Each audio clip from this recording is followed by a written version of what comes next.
Hello everyone, Stefan here. Welcome to the stream. It's Wednesday, and tonight we're gonna make a new character. And this one's a little special too because it was actually suggested by a friend of mine, and I was actually glad to oblige because I think it's a really awesome character. Very, very good film, and so it's definitely worth it. So if you follow me on Twitter, you know it's the Iron Giant that I'm talking about. So hold on, let me arrange this real quick. So the Iron Giant is 1999, I think. It's actually fairly recent. Let me check the date. I think it's 99. So yeah, it was came out in 99. It was directed by Brad Bird, which who you probably know. At least you know the films of, even if you don't know it's him. That was his first film, The Iron Giant, and it's really quite an accomplishment for a first film. But later on, he joined Pixar. I think the very next year, I think he joined Pixar, and went into direct a few other really good films for Pixar. He was at the origin of the Incredibles, which has a lot of common themes to with the Iron Giant. There's a lot of shared DNA there for sure. Whether it is the retro feel, the 50s, 60s kind of look, the family is a very important part of both films, I think, in terms of the themes, and also the question of existentialism, who you are and what defines you.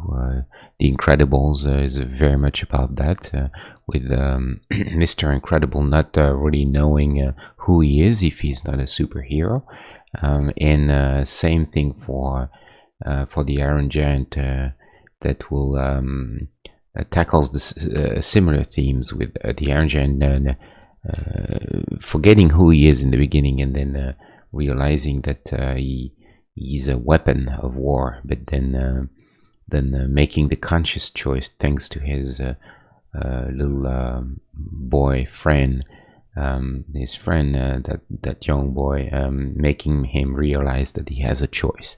So I think there's very, very similar themes there that you can. It's really not a surprise that Incredibles was in both Incredibles and the Iron Giant from Brad Bird.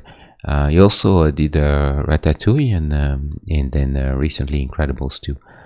The film was based on a 1968 book by Ted Hughes, and it was called The Iron Man, interestingly, which was changed because Iron Man very much in people's mind a Marvel character, so I think they probably changed that for that reason when they made the film. And it went into a lot of issues trying to get this book. It was picked up fairly early, but then it took a long time before they finally got to make the movie. If you think of it, 68 to 99, it's 30 years. And it's a very similar fate to a lot of books that sometimes never even get made. They go through various iterations of a script, or various pitches to various studios and various execs, and in the end they sometimes just end up in limbo forever, as they call in the movie industry, development hell, when you can't really secure the funding and the to actually make the movie. but But the Iron Giant finally got made, and Ted Hughes, the author, was very, very pleased with Brad Bird did. He even sent a letter saying how a remarkable film it was. So that's it's good when the author feels like he's been that the film is truthful to what he had in mind. And so really, I mean, it's been a long time since I've saw it for the first time. I've seen this movie a few times, and I've really loved it dearly. I think it's a wonderful animation feature. It's absolutely something that you guys should watch if you haven't seen it. It's probably fairly easy to get, and it's really about that it's a story of that big. It's set in the background of the Cold War in 1957. So I think by a twist of fate, we're keeping on doing things that have a Cold War background, or a sort of retro Americana feel after Jessica Rabbit, and then The Rocketeer, and now this guy. But it's kind of a coincidence in that case. I guess the suggestion came because I did Rocketeer and triggered some interest into the vintage feel. So that friend of mine, he said, why don't you do an Iron Giant? And I thought it was a good idea. So there we are. And so it's the story about this big fella there. Falls on Earth right after Sputnik is launched by the Russians, and he has no memory of who he is. He's sentient, but he doesn't really understand. He's like a big goofy guy, really, and then you see here some of the poses that they made with that toy. That I think. They reflect very much who he is in the beginning of the film, at least, and until he realizes his true nature. But I won't spoil it, though. I think it's worth watching. And he meets this young guy, this young boy, who lives with his mother. The father is gone. I can't remember exactly what happened, and then it's a very it's been compared. The film has been compared to E.T. for various reasons, but I think it's a valid comparison in the sense that there's something very alien, very out of this world, and that would frighten most adults. Ends up befriending a young boy who doesn't have any of the preconceptions that the adult world has, and so it's a very good friendship story between the two characters that have really nothing, at least in appearance, nothing in common, and yeah, it's a really beautiful film. It's done in traditional animation. Because it was 99, so they were still making it was kind of the last draw of traditional animation. After that, Pixar pretty much stole in the show, and even Disney wouldn't tackle traditional animation. The only thing they did in 3D was the robot, because it's very fit for 3D. It's all hard surface and very hard to animate manually, so it made a lot of sense to do this in 3D. And and the theme has some really good, like I said, it's I think it's set in 1957, so it has a background of paranoia in the U.S., a very strong paranoia, because when Sputnik was launched, immediately triggered an immense paranoia in the United States, because for the very first time in the history of the United States, Russia, a foreign power, was able to launch something that people knew would every hour or so be right above their heads, and no one knew what Sputnik was doing. Sputnik was really not doing anything, actually, but but in people's imagination, and especially in the politics rhetoric of the time, it was seen as a threat, or at least as a way to spy on the U.S. So there was a lot of paranoia, and this is a very central theme of that film, the paranoia of of the Cold War, and that eventually led to the arms race and the space race. And the film has a very strong anti-militaristic theme to it as well, an anti-gun theme and the background, and it's also because of Brad Bird's personal history. Because during the filming, while he was making this film, his sister Susan got shot dead by her husband, and then you can imagine how the kind of effect it has on someone, and so it probably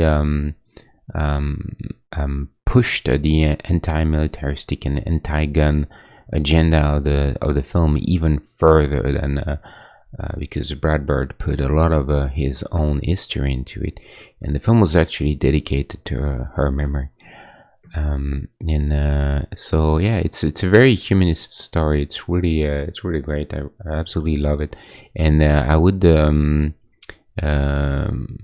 have been interesting to see what Don Bluth Studios would have made of that, because they got a chance. They were in Ireland at the time. Don Bluth is a very famous animation studio at the time, that was in the tracks of Disney. Didn't have the same long history, but in the 80s they were very, very powerful, very good.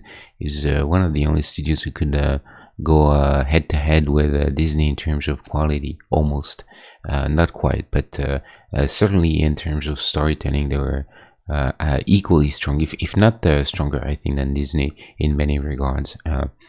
They were less conservative in their views of storytelling. And anyway, Don Bluth, the founder of the studio, they were still in Ireland at the time.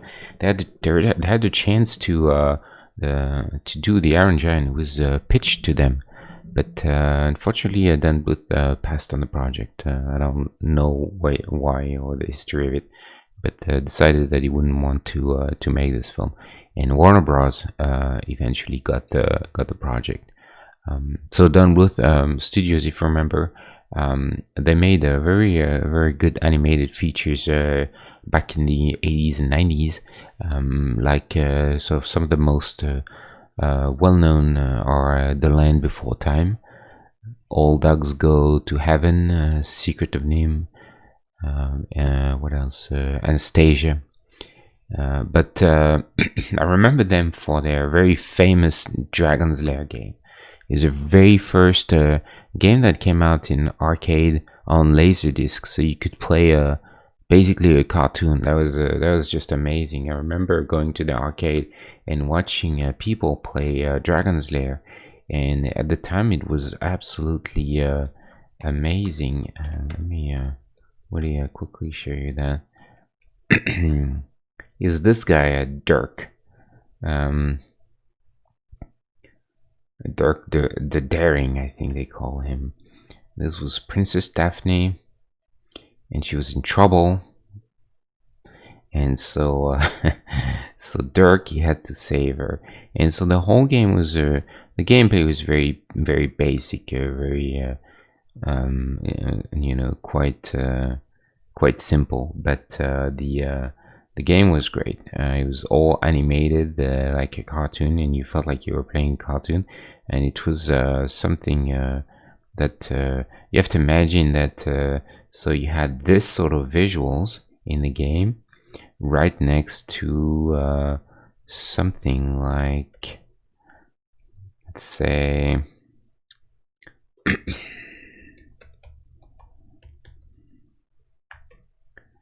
something like this.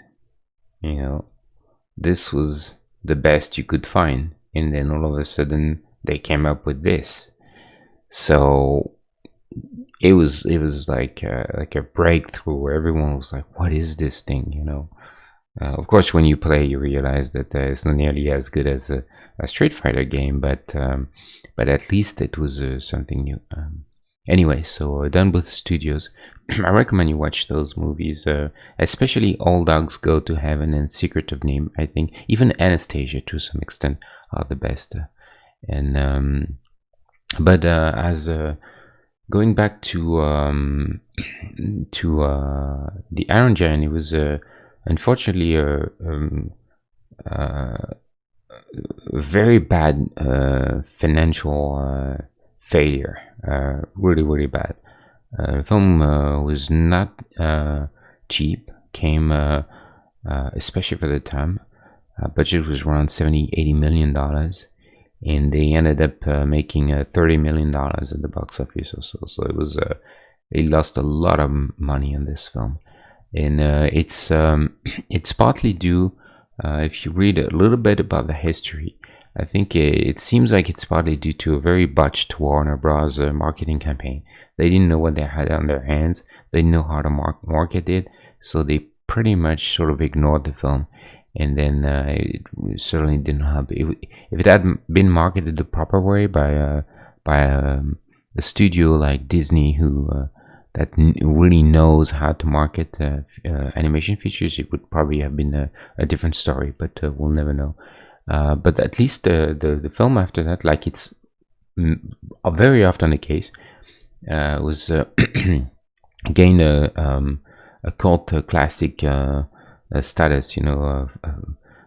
A strong following of people that are into animation revere this film as one of the best. I'm certainly one of them. I think it's one of the best animated features ever made, but it's not necessarily a film that a lot of people have seen as of yet. But it's and the critics also gave it a lot of praise.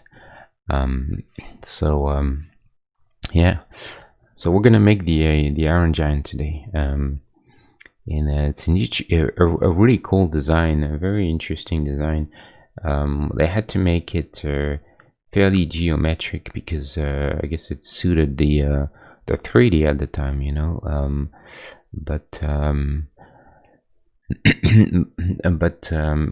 what's cool about this character is that if you see the film, there's two characters in this.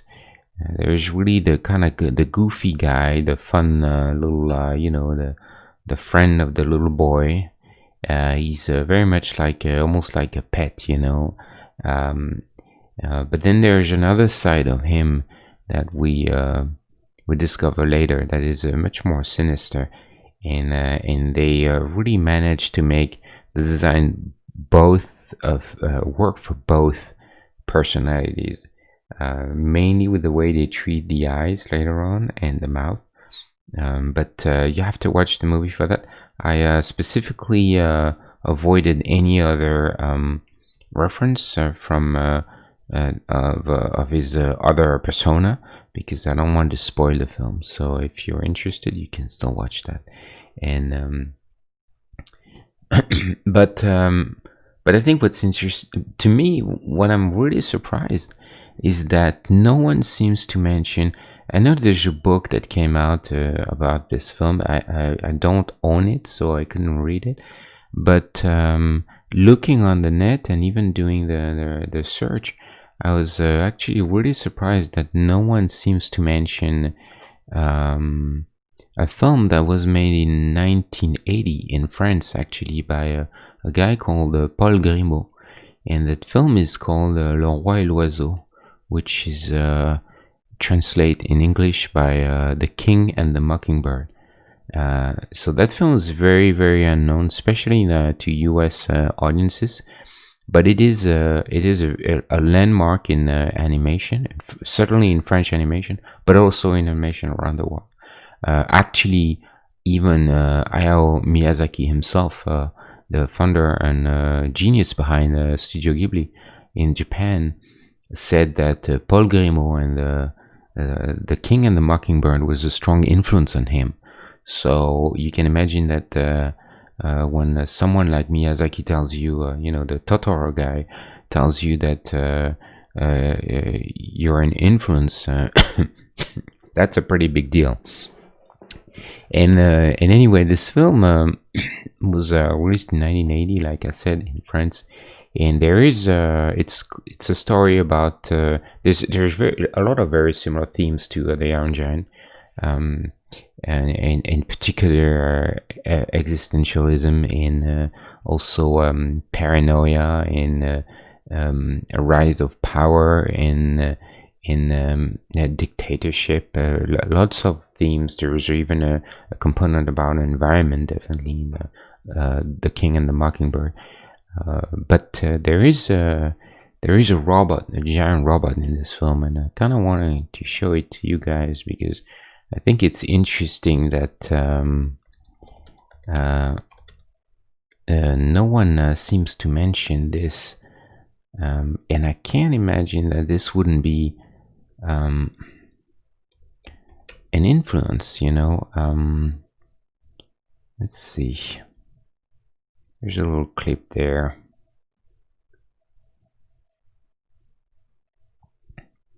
Hopefully this will play.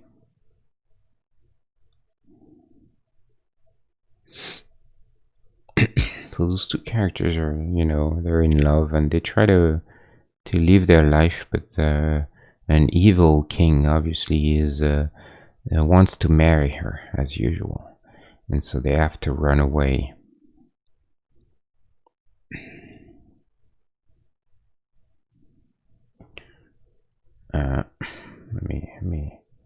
I'm gonna skip a little bit here. We will see the robot there.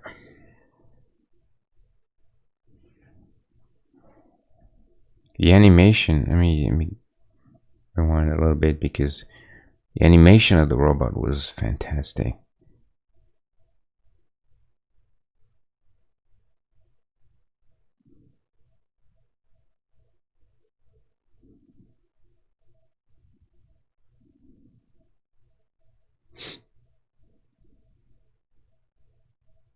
I think he's already, oh, he's back.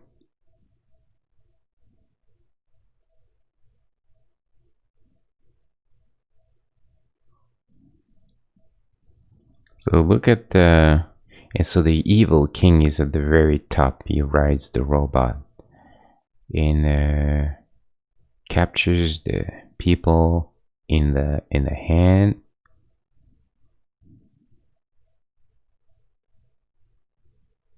But you see, this robot is I think it's a very direct influence to even how the duality of this robot is very similar to what happens in the Iron Giant, because this robot is an instrument of power, is a weapon, you know.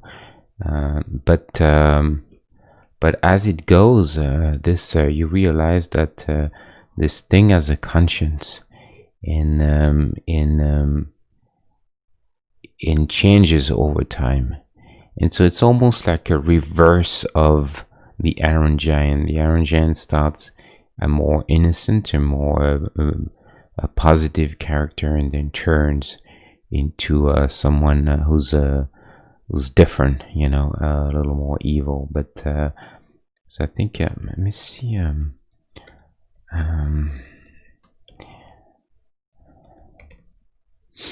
There is a scene that I think is it would be good to see. And so I think this film, it's actually I found a YouTube that is the entirety of the film. Yeah, so there you see him.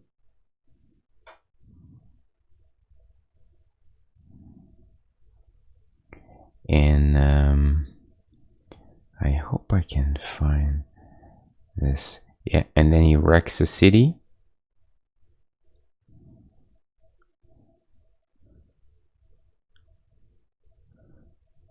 I would like not to spoil spoil the film too much, though, so it's kind of tricky. But you can clearly see there's a big influence there. But no one really seems to mention this, which really surprises me. But anyway, yeah, Paul Grimaud in 1980, The King and the Mockingbird, and there's also a couple of couple of other French features, animated features that I recommend a lot since we're here. One is, and both of them are by a guy called René Laloux. In the 80s and the 70s, he was very big in animation too, and he made two movies that I really recommend. One is called, it's a 1973 movie called La Planète Sauvage, and Fantastic Planet in English. And you'll see the poster in how weird, strange this film is. Very striking imagery in this one, very different than anything you've probably seen. I really recommend seeing this. You're in for a very interesting trip. 73, and there's another one called Les Maîtres du Temps, which translate by Time Master. Also a René Laloux movie, 1980, I think, or 82, something like this. 80, I think it was. I don't remember. Yeah, 1980, I think. This one is great too. It's a science fiction story, and a bunch of characters. They travel and they face those people who can alter time. And it's also directed by René Laloux. And and also it was based on a book, on a comic book that was done by Moebius. It was probably one of the most successful, well-known artists, comic book artists in France. Moebius, aka Jean Giraud, that's his real name, Jean Giraud. He made a lot of very influential things. His most famous, one of his two most famous things are L'Incal, and the other one is Blueberry. It's a western, interestingly, but it also had a huge influence on a lot of films. Worked on some concepts for Alien, for Tron, for The Fifth Element, and from the Dunes project by Jodorowsky that never got made, but got a lot of influence there, and he influenced other films like Star Wars mainly. Some of his designs you can tell definitely made their way into Star Wars in some way or another, indirectly. But yeah, this Time Masters, I really recommend you guys watch this. I'll show you a little bit of a different side of animation, something that you're not necessarily exposed to, especially young generations in the US. You're not necessarily exposed to this, but it's there's definitely some value there. And also I think of this now. Remember Cuphead? If you know this game, Cuphead, it's kind of like full circle now. So Cuphead, they have a robot boss, and this guy also is definitely, I think, inspired by The King and the Mockingbird, and or depending the Iron Giant. This is very obvious to me. There you go. See, again, same, very similar head and demeanor. Interestingly, his environment is a junkyard and a destroyed city, in which is the exact same thing that happens at the very end of The King and the Mockingbird. Once the city of the evil king has been destroyed, there's only rubble and junk, and the robot is sitting on a big mount of debris like this. So it's strikingly similar I think it's interesting that Cuphead did this in their game. I think they knew because they were big fans of Max Fletcher in an old animation. I'm pretty sure they have enough knowledge to know about The King and the Mockingbird, and probably thought it would be a good idea. And also, it's funny because it's kind of a mix, because I think the character that rides inside the head of the robot, Dr. Carl, I think it's called. I think he's an homage to Dr. Wily from Mega Man, in my opinion. Yeah, you see this guy and you see that guy, and I think Dr. Wily was always riding robots and stuff in Mega Man. So I think they kind of played a little bit on both some of their influences there. Anyway, so we'll get into making our guy now. There's so the pose.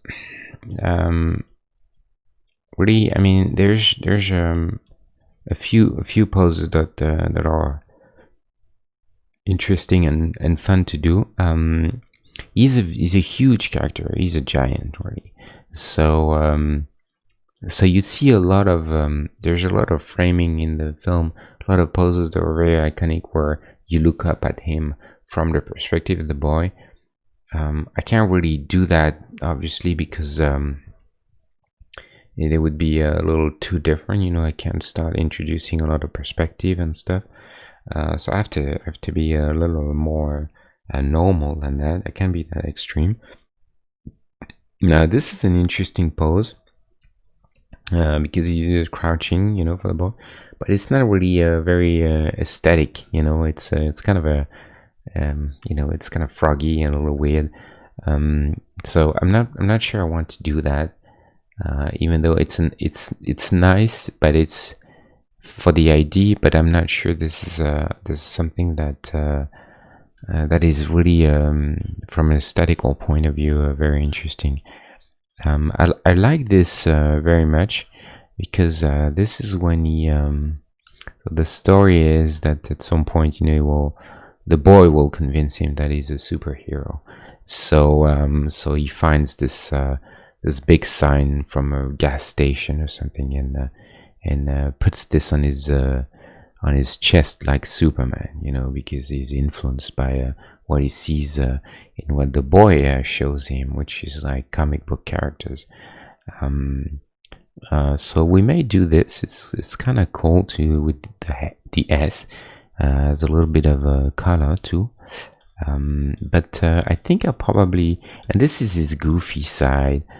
He likes to make faces and play with the boy, so it's also very cool. I like this very much. So I think I may end up making something in between, either this or that, or maybe I will do something that could be fun, is having him pretty much like this, but just bend his arm upwards and have the boy in the hand, because he carries the boy around all the time. So that would make a lot of sense to have the kid in there as well. You know, he's a very central part of the story. They're almost like a duo. You know, they're so I think I'll start with this. You know, it's sort of a safe, basic pose, and then we'll see at the very end. Maybe we'll try a couple of variations. Maybe we'll try this, or maybe we'll try him holding the boy in his hand. We'll see what works best. And by the way, this is I found this. This is a toy actually that is in pre-order at the moment. I think our release date is October, so very soon. It's still available for pre-order. And I saw this, and the way you can pose it, I mean, I think they nailed it so well. Looks absolutely gorgeous, and it's fully posable. I'm extremely tempted now to I think to put this on my pre-order list. I think I may jump the gun on this guy. I don't think this guy will be around too long, and wouldn't be surprised if next year it's going for $500 on eBay or something. So I think I'm tempted, but we'll see. Anyway, let's get into it. Where are we? I'm gonna put him somewhere there. So okay, so there is one. Sorry. There's one thing that is important. There is the scale. So he's very much giant. So if I was gonna make him, you know, true to scale, it would probably be at least, you know, maybe even bigger, like maybe like this, you know, which really defies the purpose then of the pixel art, because and for the game I can't really have a character that's like that big, you know, and the amount, the resolution in pixel will be so high, then it'll be just a different style. So I have to take the arbitrary make the arbitrary decision of not following scale on him, because in the game it won't matter. We'll see in the maybe on the field when if the character comes in, maybe it'll be just a little you know, accessory. Maybe you'll see just his hand or something in the game. I'm not sure, but as it is, for the purpose of this exercise, I'm gonna make him you know, I'm just gonna take an arbitrary size. I think like this guy, he's supposed to be much bigger than that. Darkness from Legend, I think I would assume that he's about twice as big as a normal human. So let's say if I can find Darkness, where he is.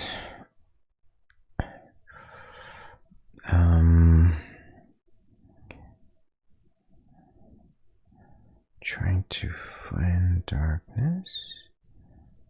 Where? Hold on. Can't be that far. Darkness is there. So I think Darkness, his real scale would probably be, compared to a guy, I would say maybe that big, you know, about twice. But that made him a bit bigger, but not that much bigger, because then like I said, the resolution in pixels becomes very different, and then when you end up in the having him in a game, or you know, on a character sheet, it'll look much more precise and complex than other characters, and that's something that I want to avoid. So I think I'm gonna go for a size that's about the same as him. Maybe a bit smaller. I don't know. So we'll see. Where's the? Where am I gonna put this? Boys there. Rocketeer. Forrest Gump. Well, we're gonna put him next to over here, next to.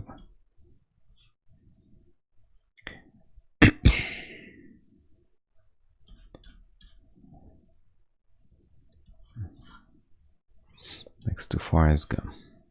So we're gonna try and make this for now, and we'll see how it goes.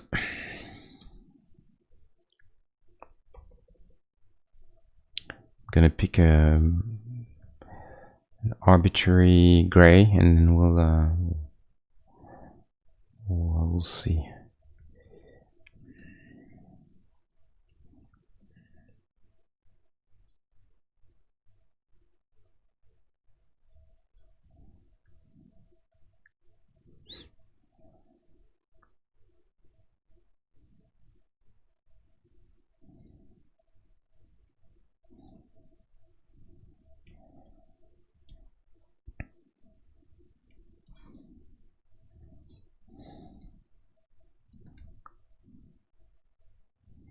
Bit smaller. So something really weird happening. I sat down to do the stream. This is not. I'm not making this up. I sat down and almost immediately, I got in a really bad pain in my neck and my right shoulder, like actually quite severe. Very painful at the moment. Extremely bizarre thing. I don't know what's going on. It's so bad that I was about to say that I was gonna stop the stream and try and take some painkillers, or I just don't understand what's going on. But it's pretty bad.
So really, as usual at the moment, I'm only trying to get very basic proportions. We'll see about that. That arm, maybe we'll change that. I'm gonna take a darker gray and then suggest the inside, just because this will help figure out the shapes and everything. Oh.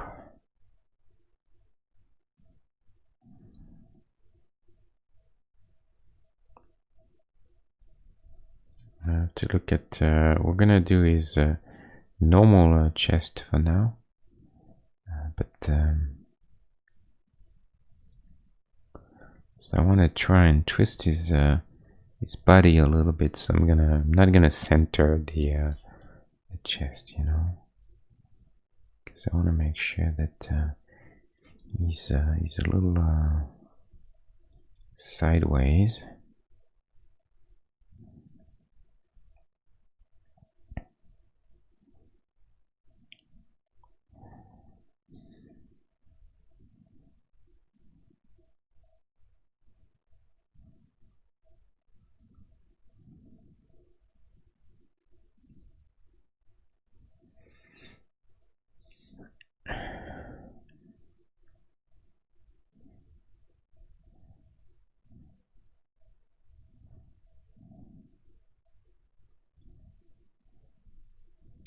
There's 1, 2, 3.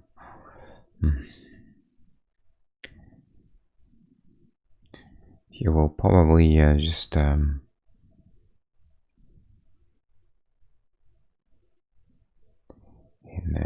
here. Got a bigger one.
think I want to go wider there on the shoulders, you know, and so maybe we'll go like this.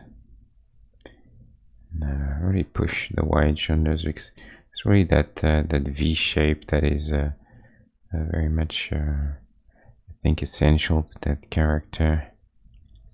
So I think I want to make sure to push that as much as possible. Maybe not that much, but like this.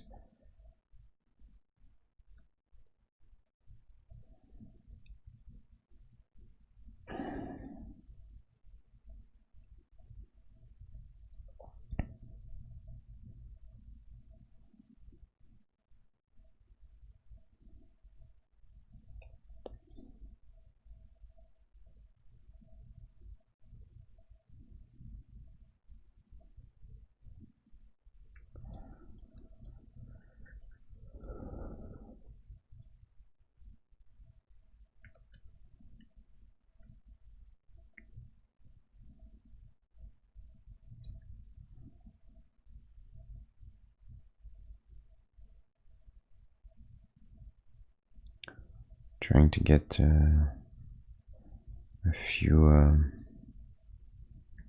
of the main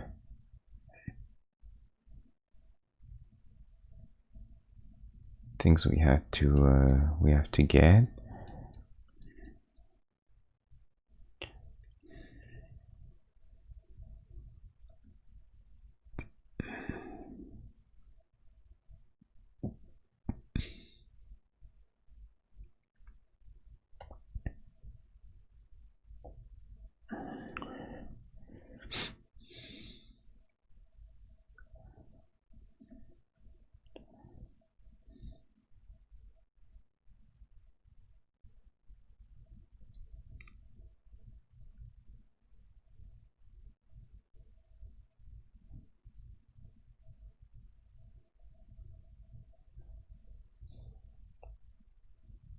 It's actually fairly complex design.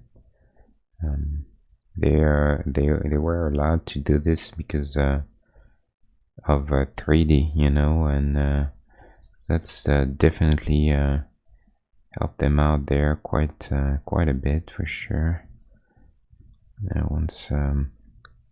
Once it's model, you know, you can make everything with the character, and you don't have to redraw it. So so they were able to afford more complex design than they would have had if it was all hand animated, like it was in the old days, you know.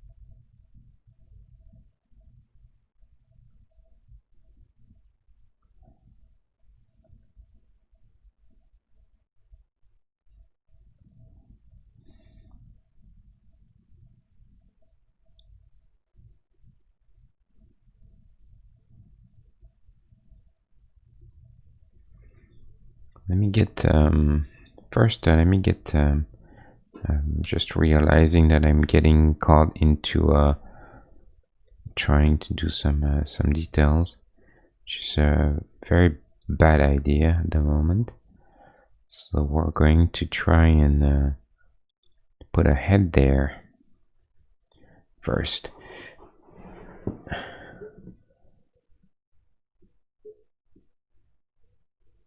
Oh, hey, Junior. How are you? Yes, yes. I'm a very, very big fan of the Iron Giant. Because mentioning in the beginning of the stream, I think to me it is one of the best animated features ever made, hands down. I think it's absolutely fantastic.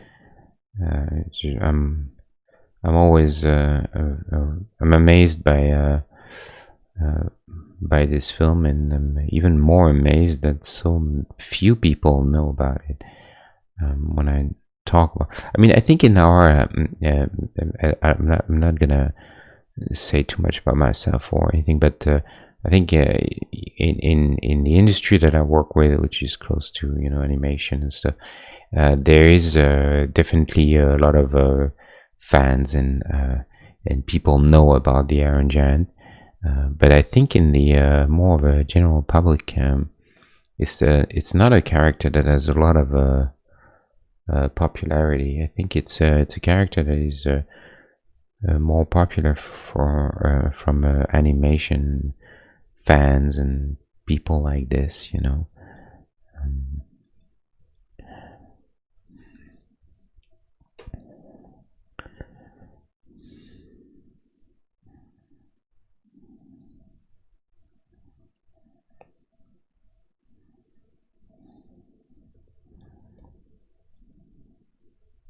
but it's a shame because it's um, it's really an incredible story.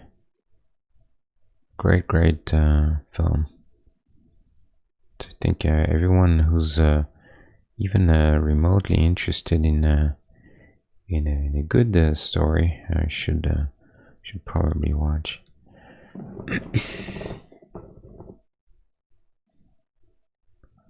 Be a bit tricky to get that head, but we'll deal with that later. I'm not even sure what kind of head I want to do, if I want to open mouth or anything. The thing is, the head is very small compared to the body, and you can see this. This is too big already, so I need to really make sure the head doesn't look too big, because that's what gives him his sort of a giant look.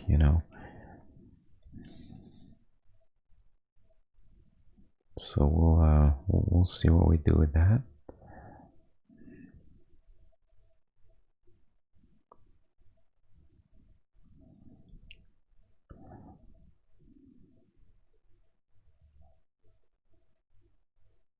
Yes, it's true.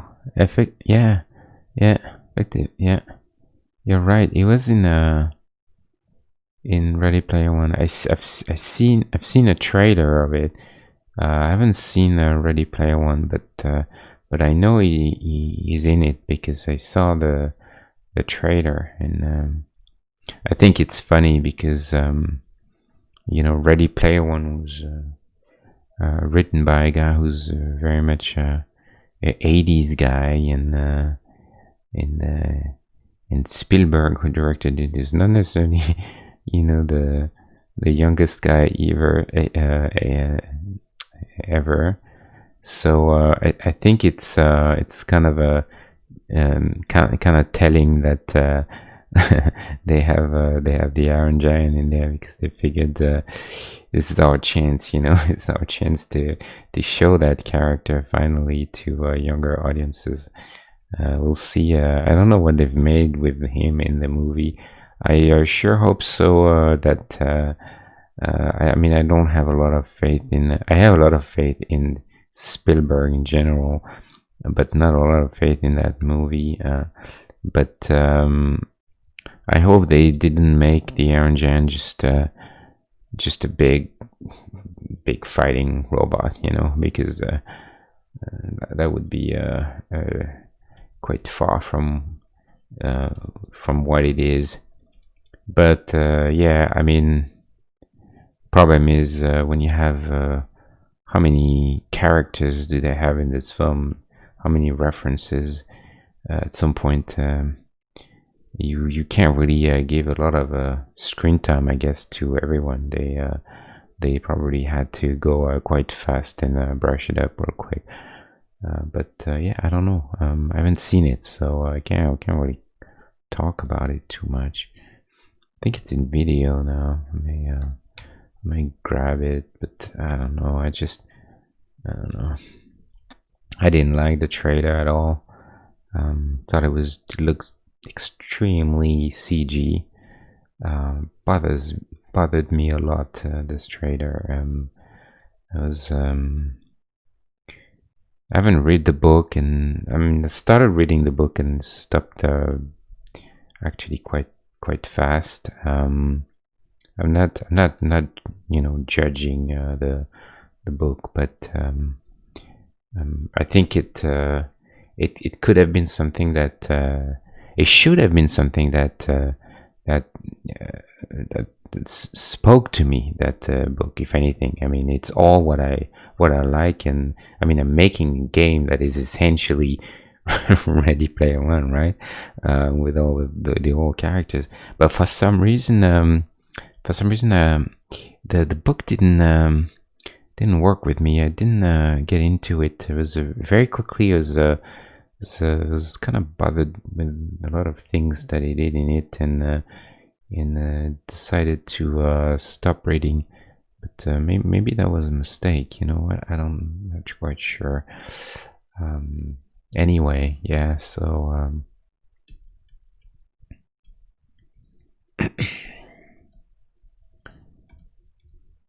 So we'll see. I'll get the opportunity to see it at some point, I assume.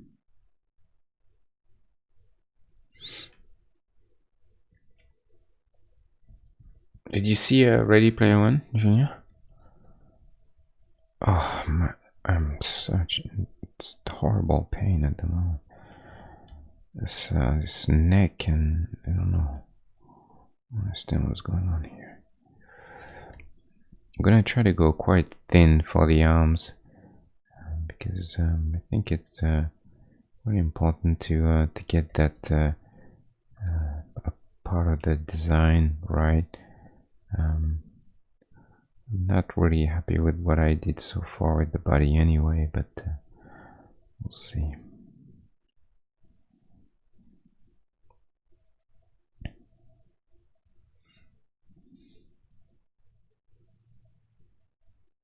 Very CG, yeah. That's what I don't know. I don't know why they went so CG. It's really weird. And I guess I understand that it's supposed to be in that virtual world or whatever, and so I guess maybe they thought that makes sense. It's kind of a virtual reality thing, so we're gonna have a consistent look for everything, which will be very CG. Maybe that's the rationale. But I don't know. To me, just looked pretty bad overall. I had a hard time believing any of it. Just even looking at the trailer, especially like human characters that were like this sort of, I don't know, avatars or whatnot, and it was a bit hard to watch this thing.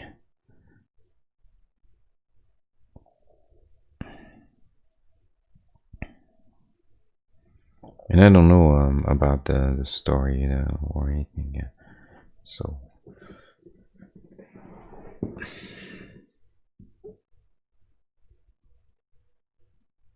Some parts are almost not kid friendly. Yeah, well, I mean, the guy who wrote that is in his mid 30s or 40s, and he's definitely a nerd, like, or a geek, but I don't think he's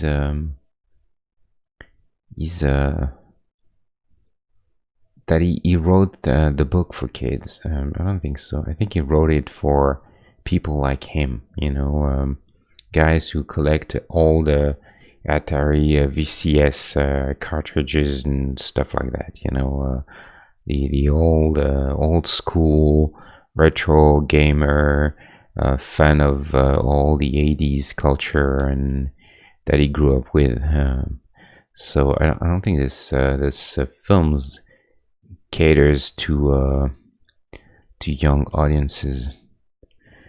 I'm pretty sure that that the studio though would probably they probably waited on this to make it more accessible to kids.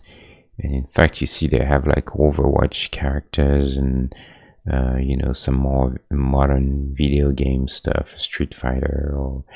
So I think they knew that they needed to update a little bit, the make it less 80s centric. But yeah, I mean, does it work in the end? Does it feel like a consistent thing? That's the other story. I don't quite know because I haven't seen it, but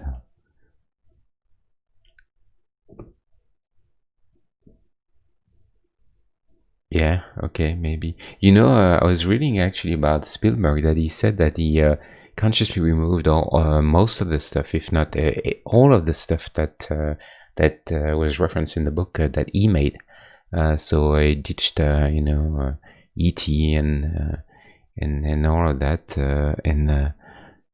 and because he felt like for some reason he thought that it would be inappropriate, or maybe not appropriate, but he felt like it didn't feel right to him to reference his own stuff. I think it's a bit weird, honestly. I don't see the problem. I mean, this guy is an icon, of cinema. That's what he is. There's no escaping this at this point. He's a monument, So of course, people are gonna reference his stuff all day long, and I think it's totally normal. So his stuff is part of our culture, So he just have to live with it, even if it bothers him a little bit, or then he shouldn't have made the movie in the first place, and let someone else do it. Like J.J. Abrams would have been super happy to do it, I'm sure. But I don't know. To me, it's a bit strange that he did that. Not quite sure there.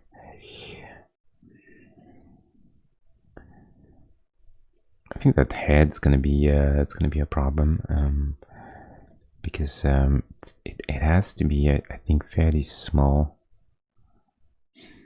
and sure I'm gonna be able to get it to read properly.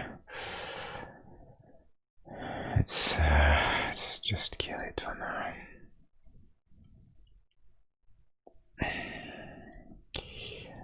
That pain really makes focus difficult at the moment.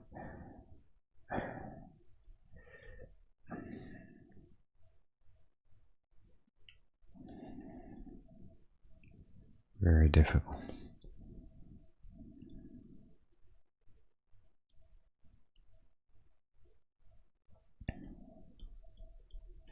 Kind of want to give him a funny expression. I really like this head, but if he holds the boy in his hand, actually, let me try something real quick. I take this arm, which seems a bit more, and we're gonna put this on there.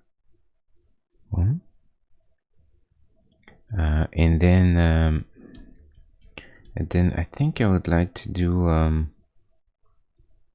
mean, this is really fun, but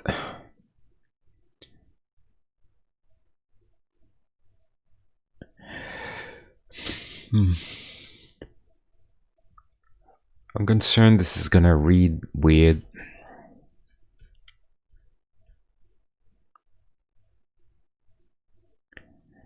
So I wonder if I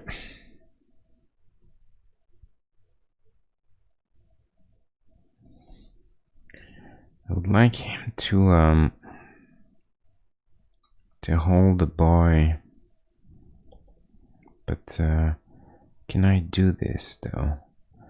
So a hand should be, like something like this, and then the boy would be this, I can't remember how I think he's got jeans and some kind of red coat. Doesn't matter for now. We're just gonna put something to say. Here it is,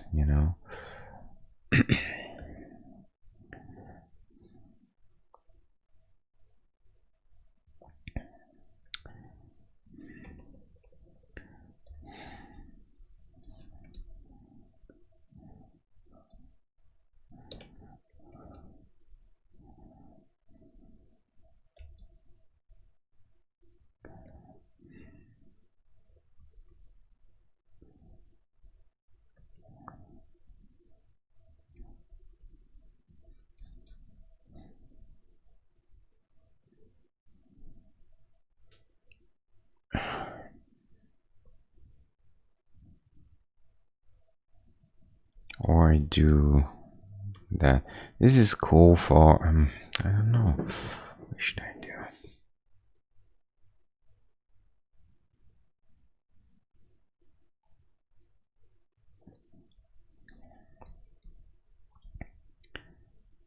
Let me try to get this head.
Silent and just trying to get this to work. Eyes seem to have a little bit of green to them. I'm gonna try and get this.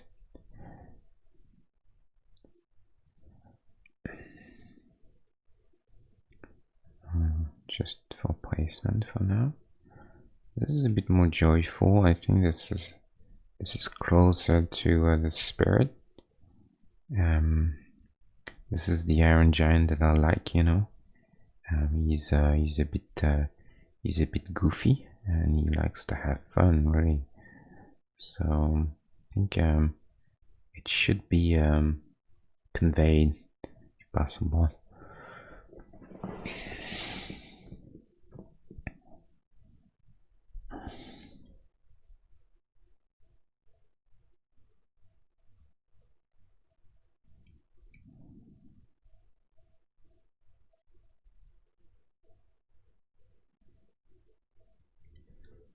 So that's a bit better, I think.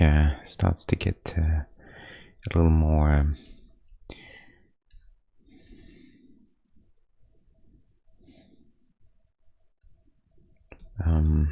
the part that I'm not too happy with is I think we're gonna try and play even more of that sort of angle, yeah, in the neck maybe.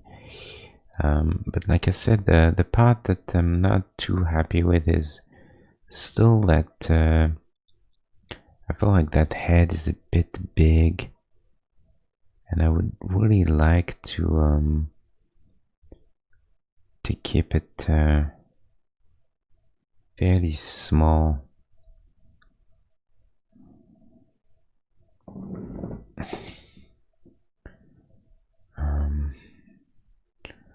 So that needs a little bit of love, I think.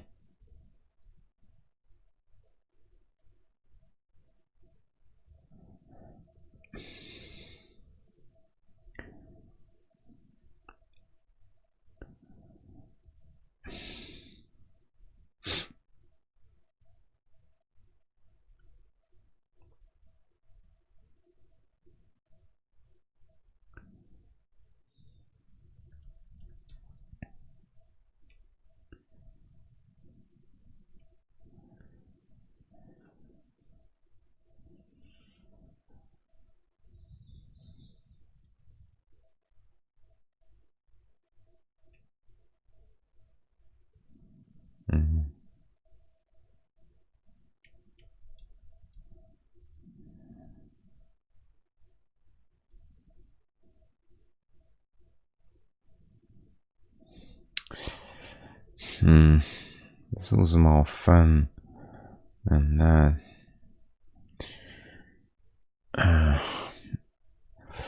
Okay, one of the options, since we don't want to, here's what we're gonna do. Since we don't want to sacrifice too much of the head, we're just gonna make the body bigger.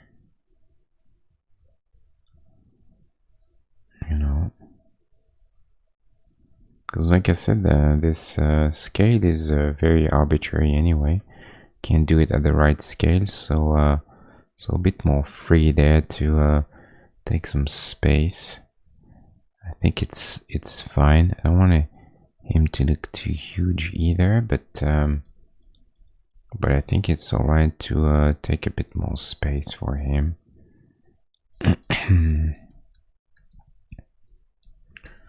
So I'm just gonna go ahead and kind of crank everything a bit bigger.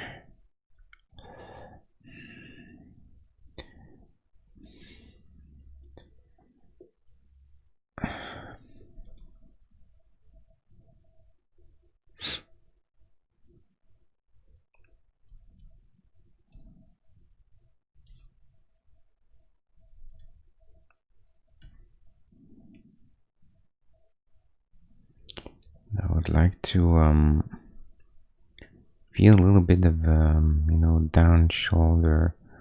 Like that whole, you know, angle is interesting. Makes him a little yeah, it's a nice pose, you know. Makes him a little more playful than if his body is very rigid and straight. So switch this, yeah. So I think that's all right for that. Obviously now legs are too small, so we need to go bigger there. I'm gonna take a wild guess for now. Just a guess of size.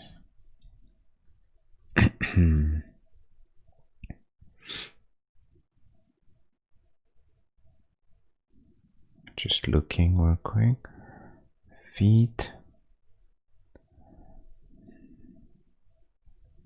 It's getting too big to fit in that window. I can't believe I'm getting the worst I don't know, muscle pain, joint pain, whatever that is at the moment. And I'm already into this guy, so I don't want to stop, you know, but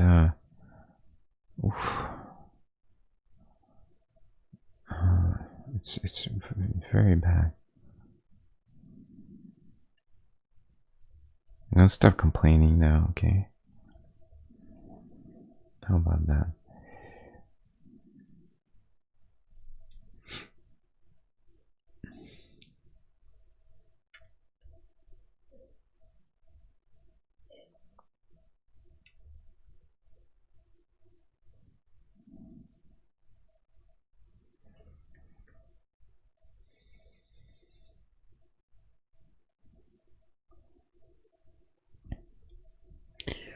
Remember when he throws the car?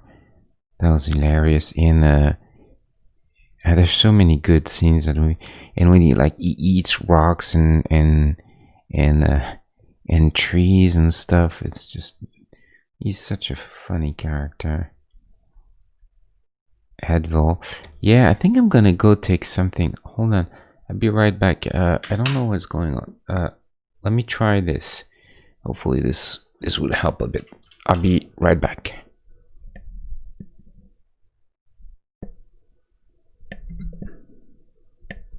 If my mute button works.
And I'm back. Oh, let me get that right layout.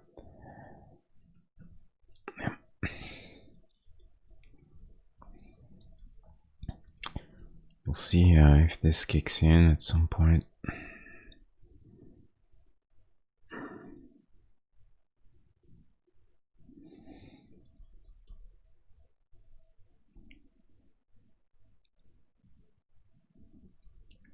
Same thing here. I think we're gonna try and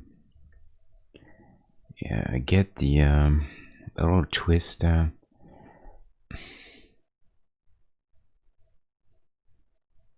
the pelvis. Use this. Thankfully, he's got a very simple structure, so it's easy to to give him a bit of a twist.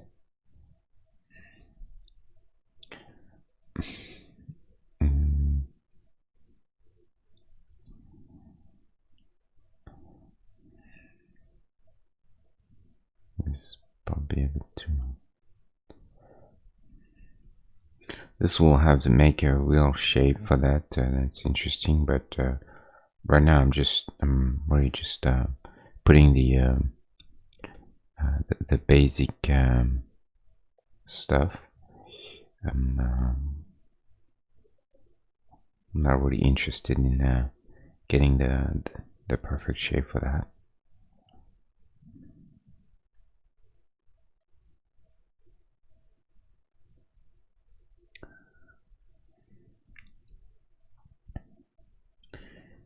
Foot, okay.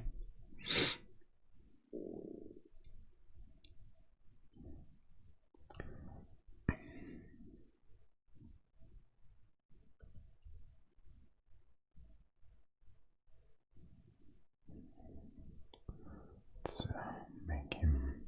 How big is he gonna be now? Curious. Yeah, he's gonna be bigger than anyone, but it's kind of fun anyway. To doesn't really matter. I mean, that would be cool, you know. But I can't really do that.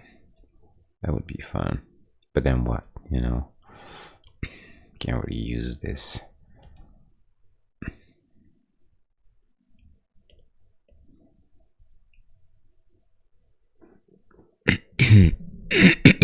Sorry.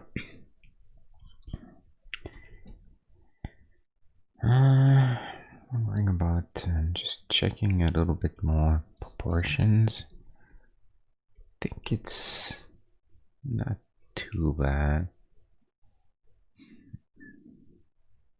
And this head seems very small because I think there's perspective in that picture. You see here picture taken from closer and head seems bigger. So it's kind of I guess this is the right proportion. I think I could go even a bit bigger.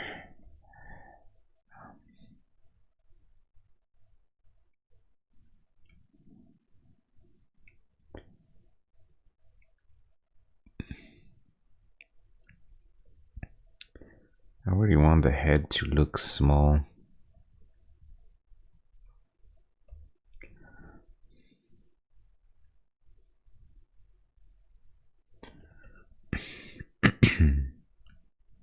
Scaling pixel is always problematic because you introduce a lot of you know, different angles and things that don't work. That's why it's dangerous to go into detail and cleaning your lines and all stuff too early, because then if you have a change of proportions or scale, you're in trouble, you know, and it's a lot of work to fix. So it's not like you can like in illustration you can scale up a little bit, you know, no one will know, or skew things or do whatever you want. Pixel, you kind of have to make sure that your stuff is correct before you get into trouble, you know. and then so it's worth spending a bit of time to try and get that, even if it's always tempting, obviously, to jump into all the little detail and stuff. But if you do that, there is a chance that you're gonna regret it later. So that's why I'm not going too crazy with detail so far. I just want to make sure the proportions seem about right. I think this is getting there, but I don't think I'm right there yet.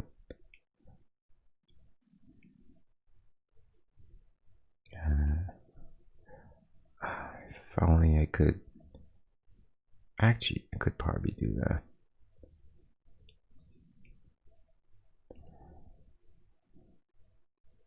Yeah, I think you could do that. Small head. He's got the little pin there. I think that's something we should probably try and convey. So I think it's something that's part of that character, you know.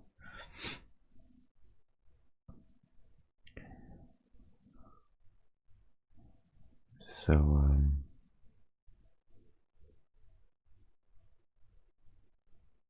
that's I think that's better now. Jaw seems a bit big still.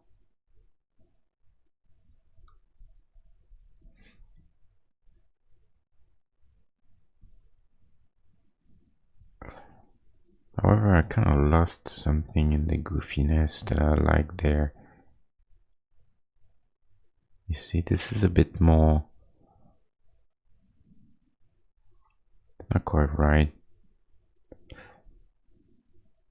I'm gonna copy this head,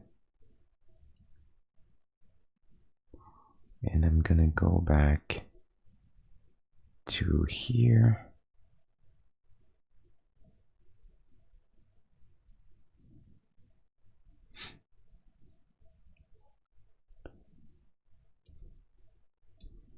I have both, and I can sort of play with it a bit. I like the goofy head. I think it's more fun than this. So I don't want to lose this. I'm not sure what it is that makes it work. So I have to. At the same time, there's a really bad angle. This part.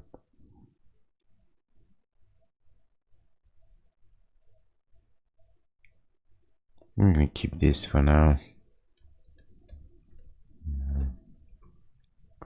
Get that head there, but actually I don't like it. We're gonna keep this.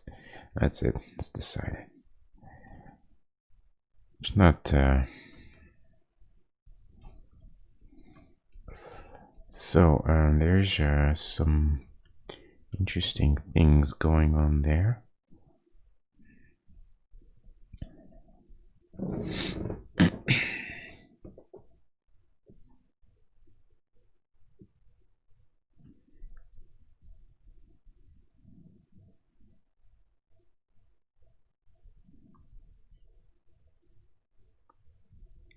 There's kind of like a kink there in an angle.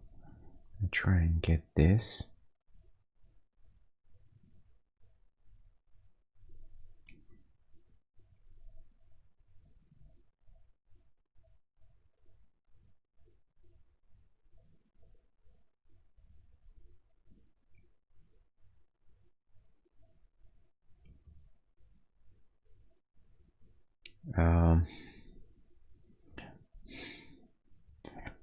Oh.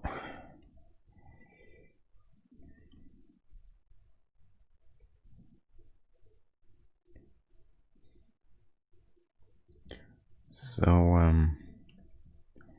here's what we're gonna change there is gonna have a top light. It's easier to understand in pixels. So see here they get the light hitting mainly this this area, and so this is lighter than the top, but we're gonna make it simpler and have the top always lighter. It's just an easier thing to render in pixel. So we'll assume that it's always a top light, right?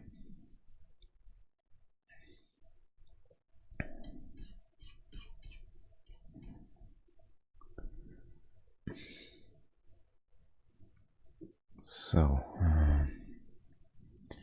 there is another part there. There's this, something like that.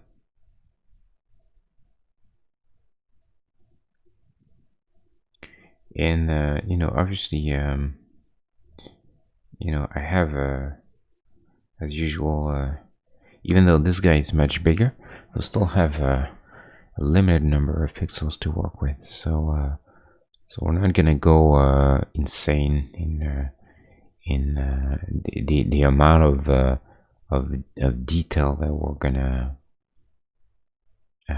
we're going to convey.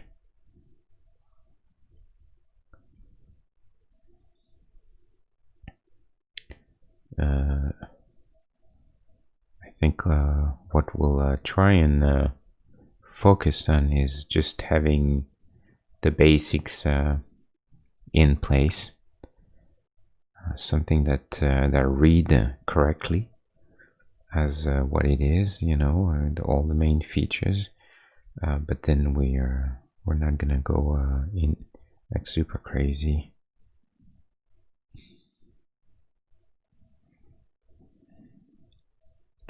So here probably another top light hitting.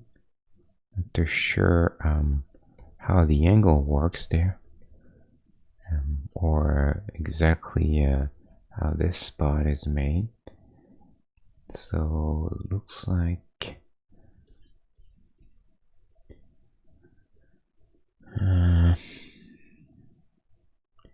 and also we're gonna have to really make a sharp cut at the in the center.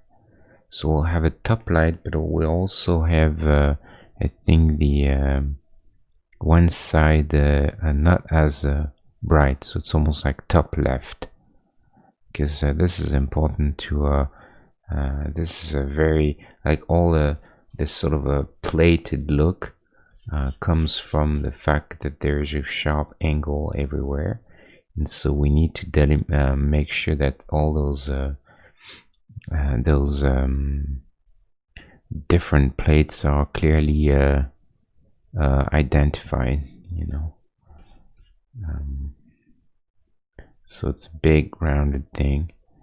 Mine seems this should be bigger, so I think here we have a problem of having this. We need to go like that, because really it's about this versus that. So that's a bit better. This is a fairly small, I mean, you can see this a bit different design, but this part is actually fairly small. Sort of the pectoral area. So we're gonna try and make this clean.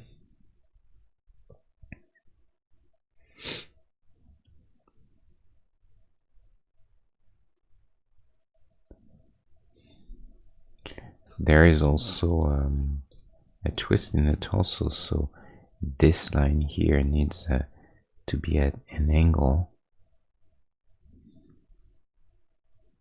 I think.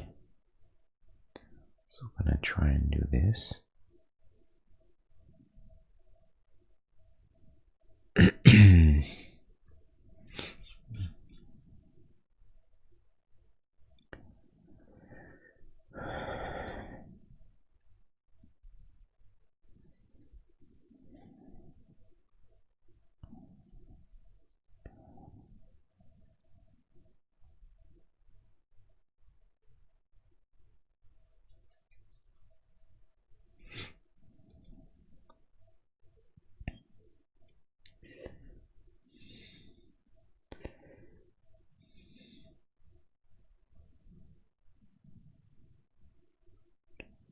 just to see if I can suggest a bit of a line there.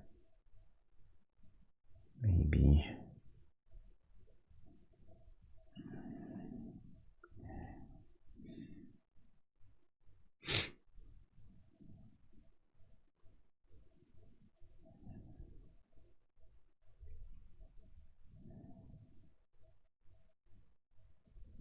You can see here a little bit how this works.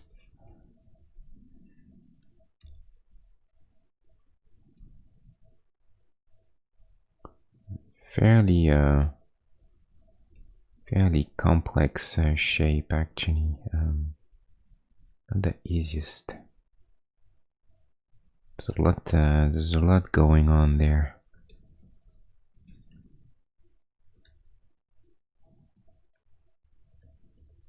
So yep.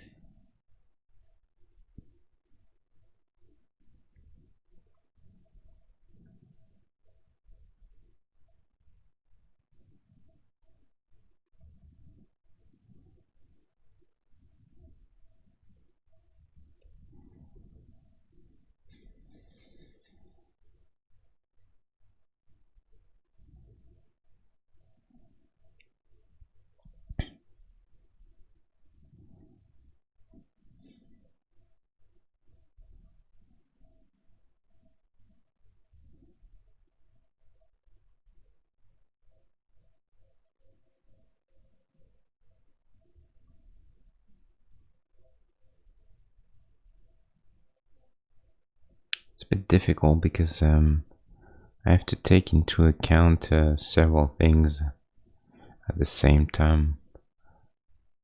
It's the design, but it's also the design in perspective, in a certain pose, which is not necessarily one-to-one with any of the references. So I kind of have to try and understand that shape the best I can.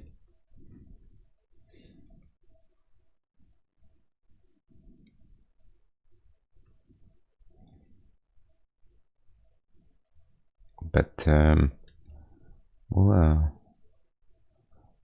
we'll get there, I think.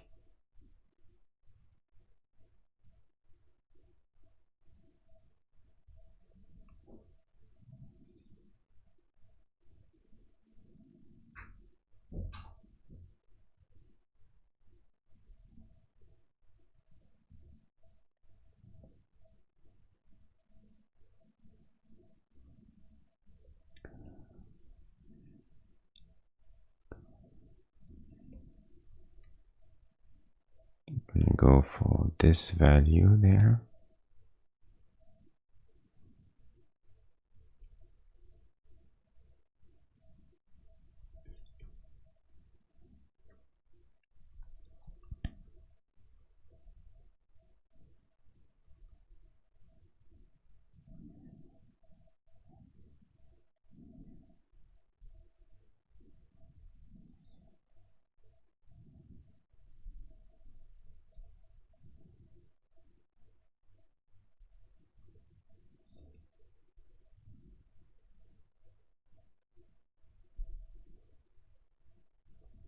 Let me just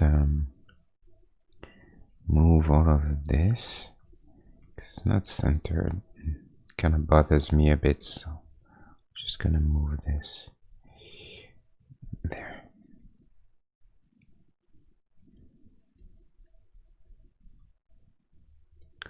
Gonna flip him real quick. Yeah, so I think this is getting better in, I think, proportions and scale and shape. I'm gonna take care of the arms because they are really important. In I still want to try and get as much of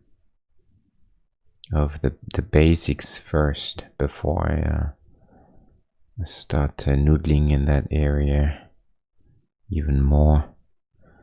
So let's try and get some arms if we can.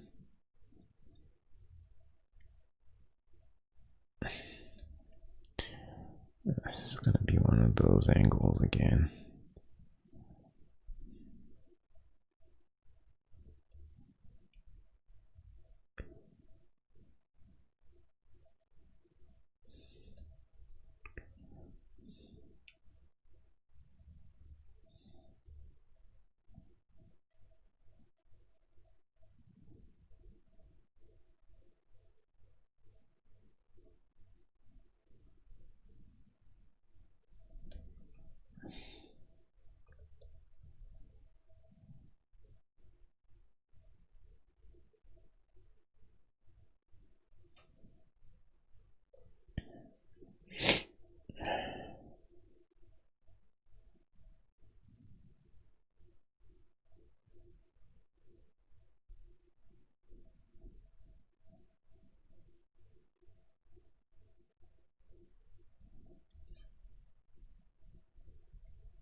Trying to think of this arm now. Make sure that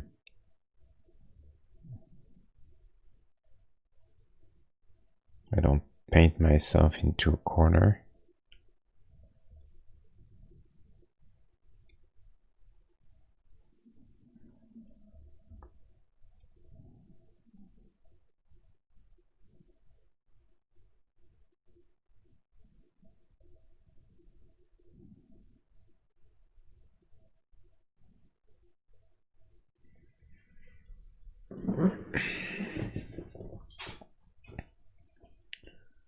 It seems about right. It's not exactly the same or anything, but as long as it works for my pose, and then that's probably enough. I'm not really sticking to something exactly, you know. I'm just gonna bring this guy in here, just to get a sense of if I'm in line with the overall proportions. I think I'm more or less all right, but I still want to make sure that I don't mess this up too much before you know, going in and noodling all that.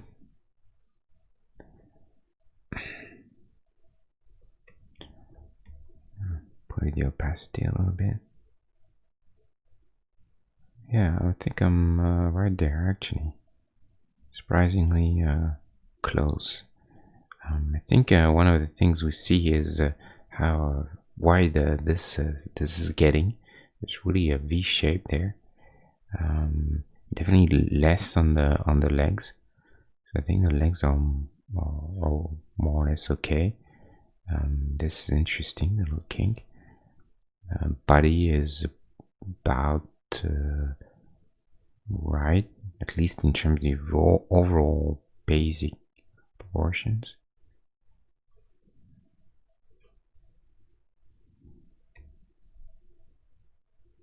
So I see your head is a little smaller, but fortunately,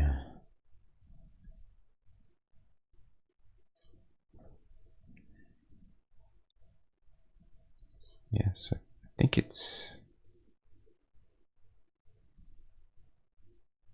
all right. I think kill this, and we'll keep going. I think I'm gonna start with the trying to get the main faces in lighting.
think what's important is to get those discs there.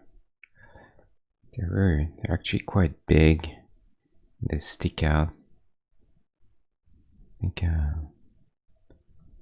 we need to get this feel. I think here there's some kind of he's got a few sort of indentations there, so we probably need to do this sort of stuff to suggest that. Maybe one here. I think this arm could move away a little bit, maybe, and so that we have a little more room there to do the same. And then here we need to get that same sort of disc for the rotation there. And there's also an interesting sort of shape there in the arm. This from the side, it's a disc, and then this sort of a shoulder shape, and then a ball. It's almost like something like this, maybe. And again, I can't really represent all of it, but I'm gonna try my best to get a feel for the essential, you know. Try to separate things a little bit in lighting.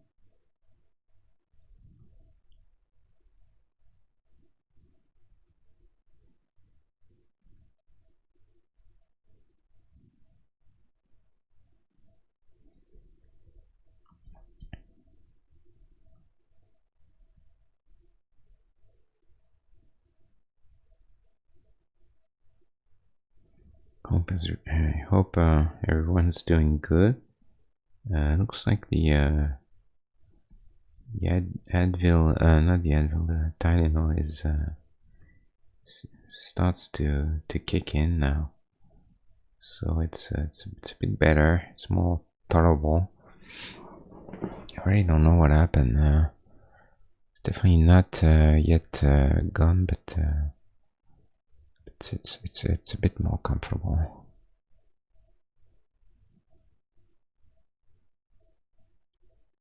I really want to try and get that disc in perspective, you know. Even if I have to cheat a little bit.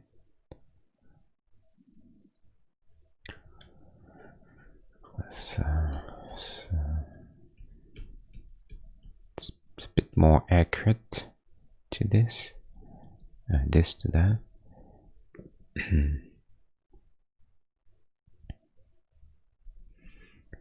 So then we have this here.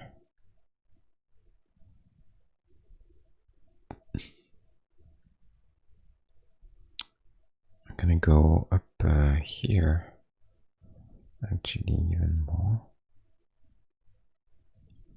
maybe 1 pixel less.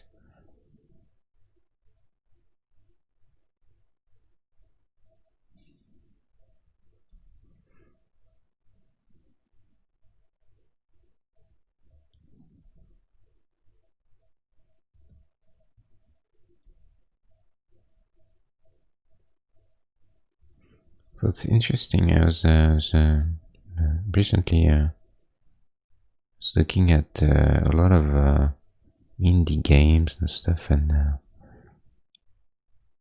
I'm glad to see that there's a lot of people who try. I mean, there's a lot of pixel art, definitely. This is something that is not new. It's coming. It's been coming back strong. These recent years, I think, but I feel like now there's a lot of people trying some interesting sort of variants and styles, and they're not like all you know, they don't look all the same. I think there's been there's been a moment where I felt like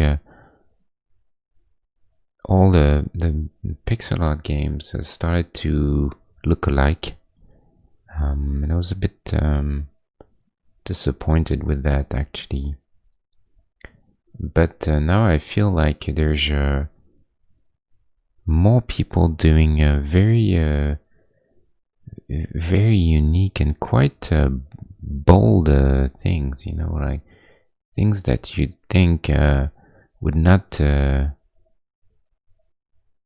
sell, you know. So they're not too worried about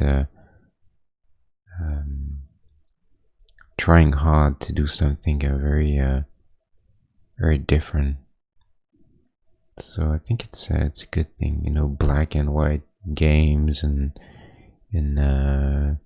games with really weird minimalistic styles, and or games that look like they've been all hand painted and then pixelized or whatnot. Very unique. There's even a game coming out on Switch at the end of the month, done by a French guy called the game is called Save Me Mr. Taco, I think. And it's all done in the palette of not the resolution, I think, but in the palette and the style of the Game Boy. You know, not like Game Boy Advance even, but like Game Boy Color. So that's a pretty interesting take there, and I have to say, very courageous, because I wouldn't have bet much on something that looks like it's traded, because it really looks like it's a Game Boy game that you're gonna play on a Switch, you know. But seems like he's getting quite a bit of attention, so good for him. I hope it works. I haven't played it, so I don't know if it's a good game though, because the visuals is one thing, but it's not obviously what really matters. But you know, we'll know soon enough. I think it's coming out October 30. The guy worked on it for a very long time. The pain is there, but it's less intense. You know, I was at maybe, I don't know, it's just an arbitrary number, but let's say if I was at 6 earlier when it was really bad, maybe now it's like a 4, you know.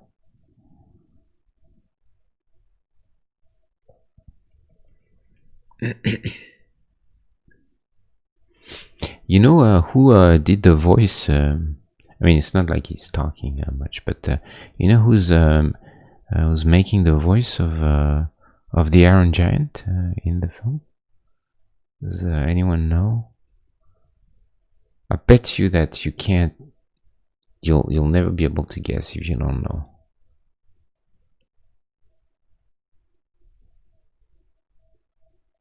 It's pretty funny. Makes a lot of sense actually when you know, considering the voice that he has. I'm gonna let someone get a chance to type it in the chat without cheating. Then I'll tell you. Don't go on Wikipedia or IMDb now, okay?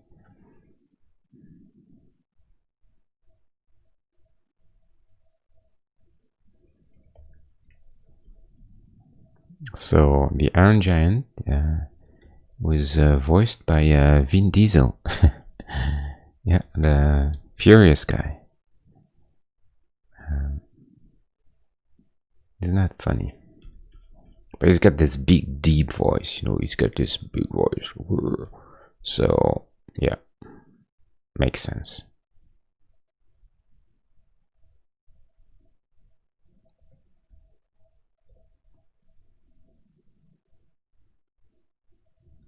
Can do that seam there.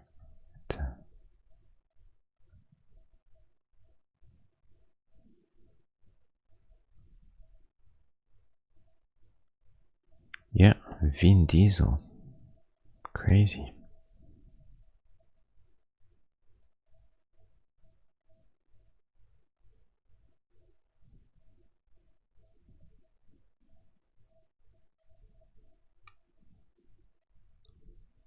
It's so complicated, all this area. Not gonna be able to do all that, but I'm gonna keep it to the simplest. I'm gonna do this, this, and then maybe this will be just one thing.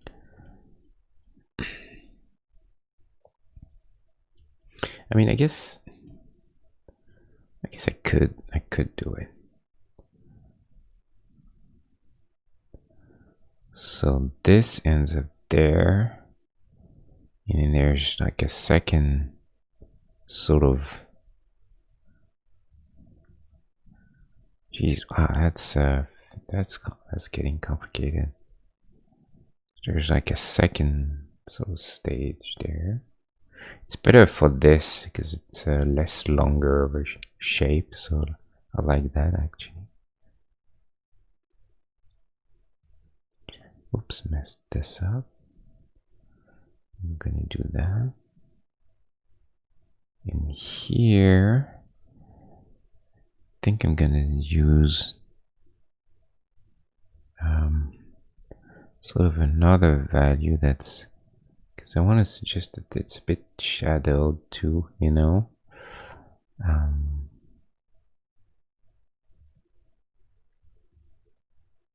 It's a, yeah, pretty tricky area.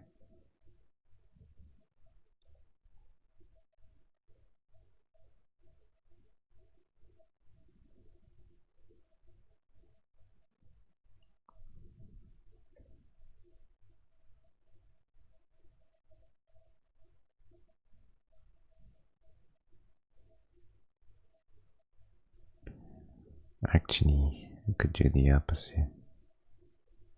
Would make more sense. Even though I kind of like, sorry, I like the contrast there. Can I do a bit darker there? Maybe. I guess we could do that. So there. It's getting a bit finicky now. Flip him. It's a bit dancey there. I like that. You know, because it's kind of goes with the character.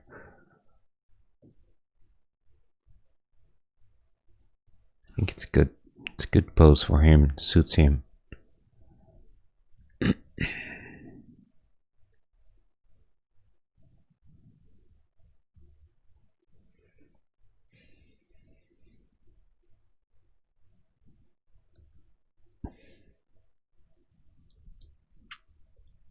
And here my cylinder there needs to be clearly marked.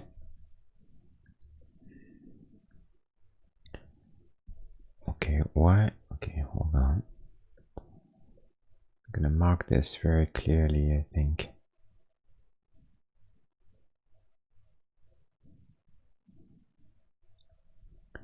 And redo this clean if we can.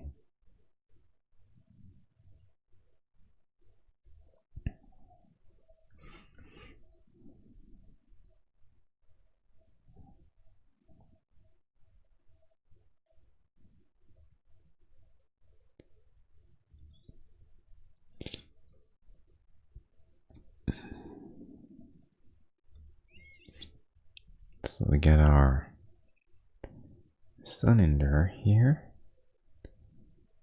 like this. And here we have this sort of shoulder thingy. this I think we'll use same color for now.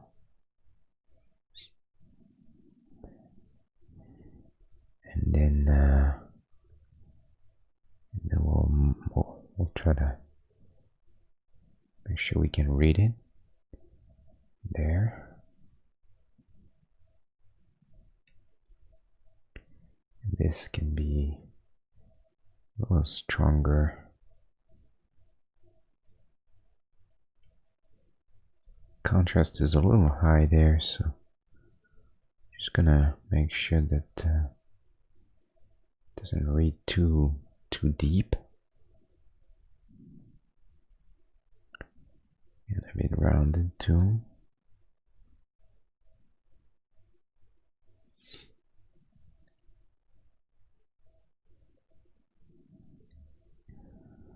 Okay.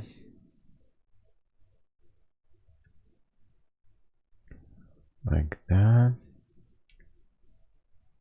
Oops. Oh, I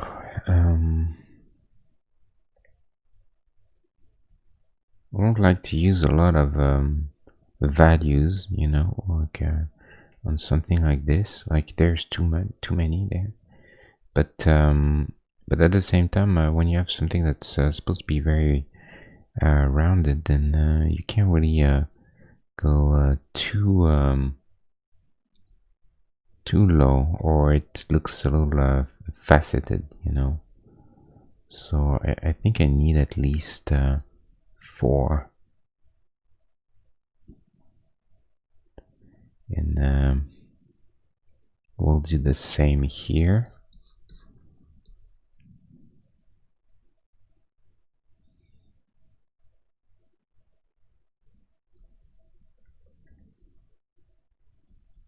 And that should be enough.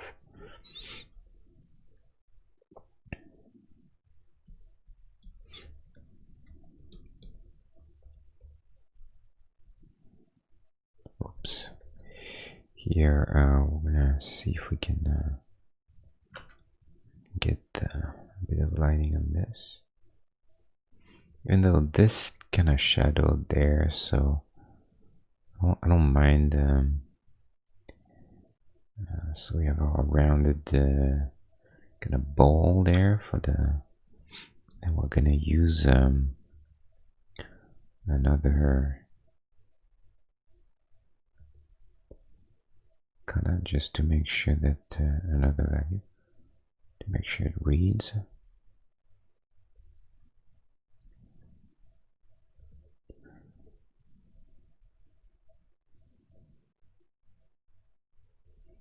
Sometimes it's fine to go a little harder contrast, because you get a clear read, you know, on things, on shapes.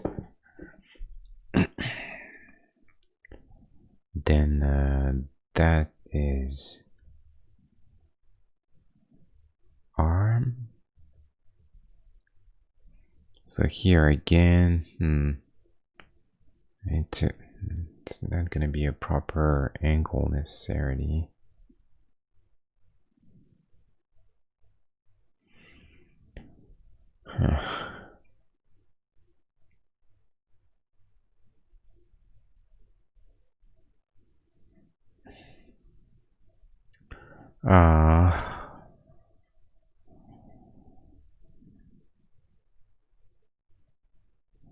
Let's try that.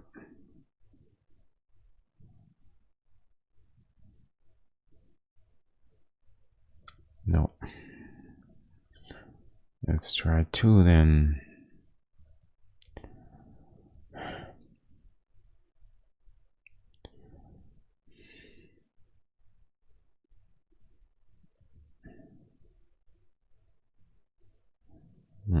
This is the proper way.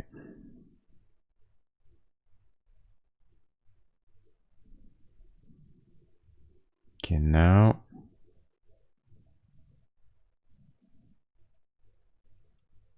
assuming this is the, there's still a little bit of something there that I would like to get, but not sure that I can. I guess we could do that. That would be fine. Then we get to this spot.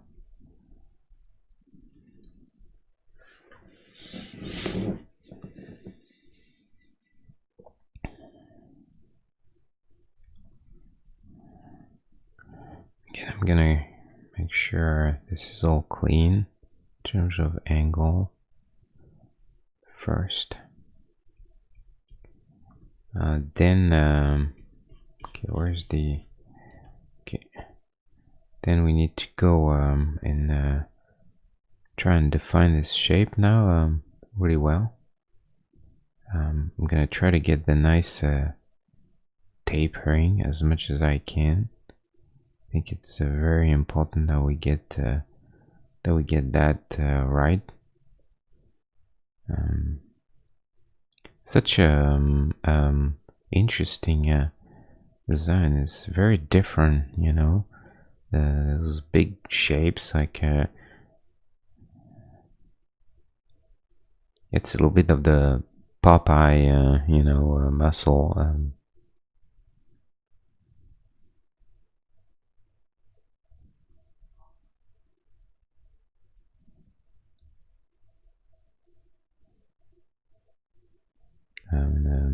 There's also a clear angle, but this is the worst, you know. In Pixel, this is very much something that is very difficult to get. So we may have to do something that is a little clean in terms of the angle. However, our chance is that maybe in lighting we can suggest this at least. So we'll try that. So one angle, and then we can use let's say we're gonna use this one. Oh, it's gonna be too bright, I think. Let me get this to that.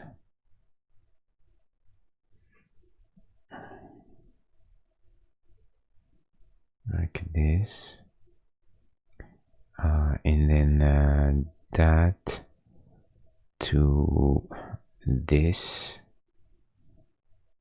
Trying to reuse the same colors, same values. So keeping control of the palette is always a better thing if we can.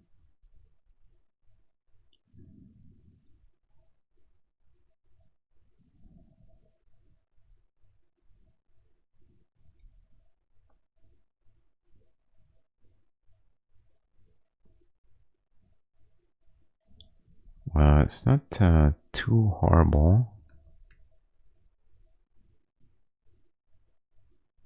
Here we need another little bowl, little joint there. We'll mark this as well. Actually, this is darker, so we could do that as well. That's a good thing to do, I think. Yeah, we could definitely do that.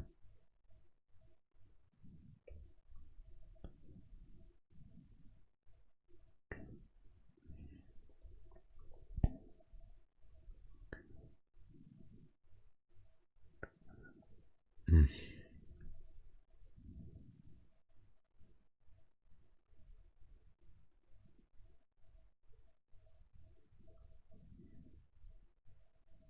I'm gonna go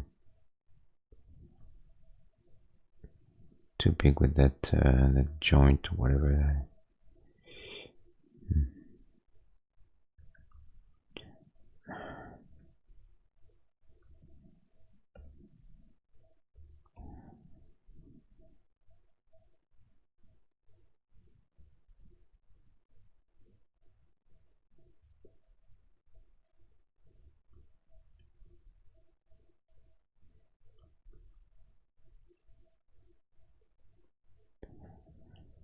Bit tricky, definitely a bit tricky there.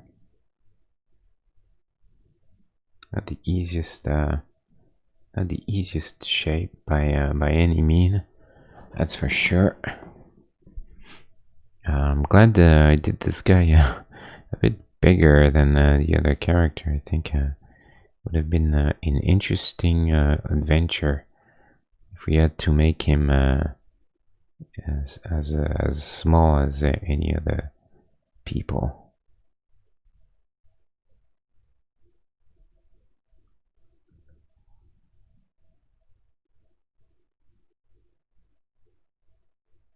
I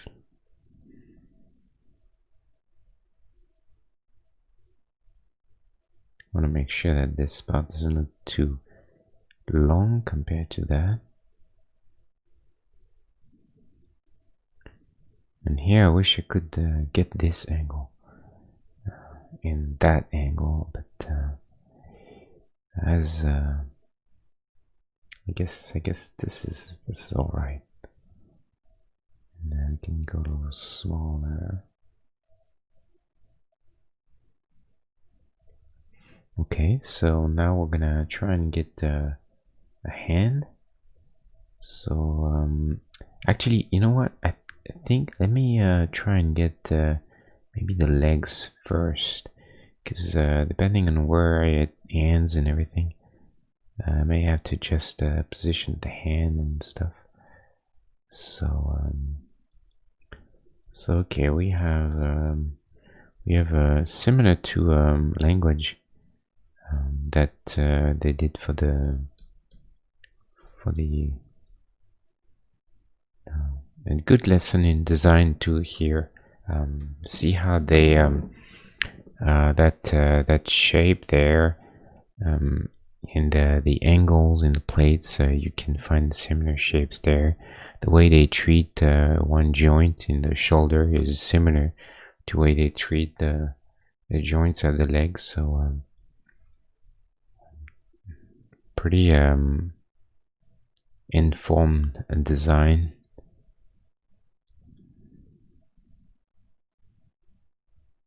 So we have something there in the center somewhere.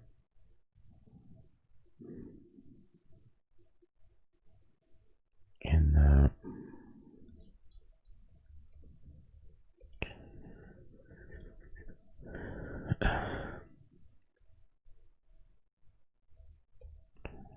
then we're gonna suggest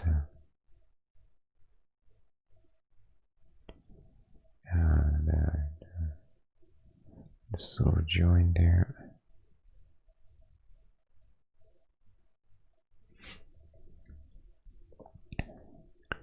Then we go to the leg. I'm gonna do a little darker there and here because it's good for variation, you know.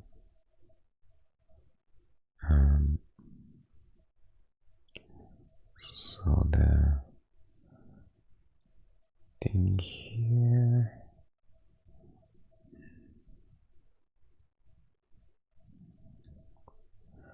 Or if I should go all straight, maybe.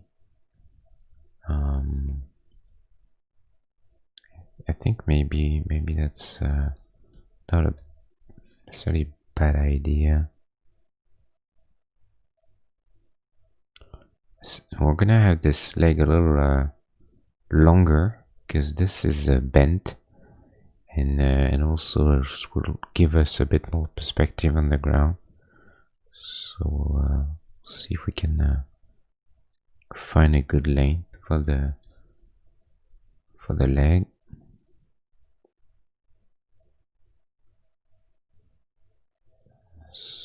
This I think is all right. And here there's another joint or whatnot. Definitely quite a bit of work on this guy. He's got a lot going on.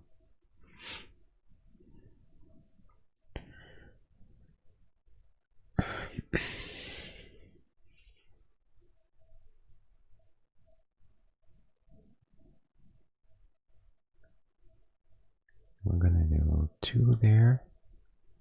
Fairly shadow angle.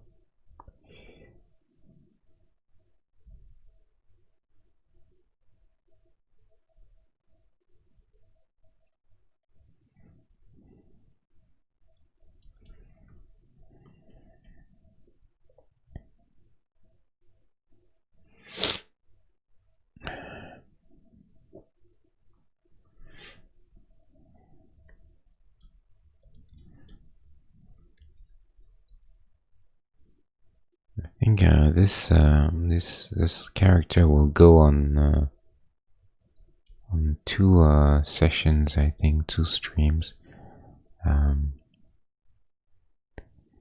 Simply also because I'm not at my best physically right now, so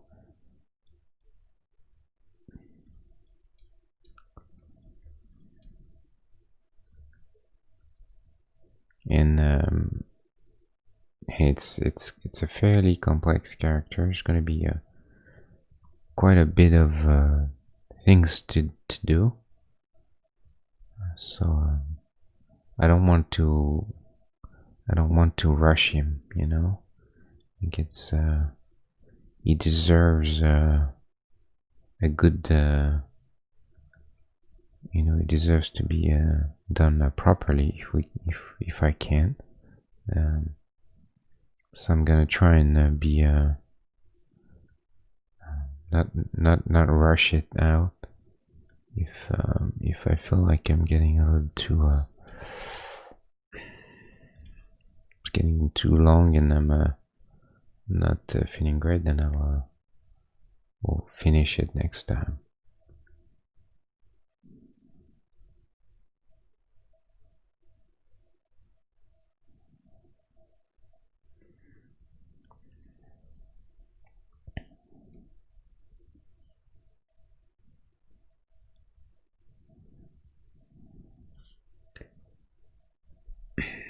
This needs to be a bit longer, I think.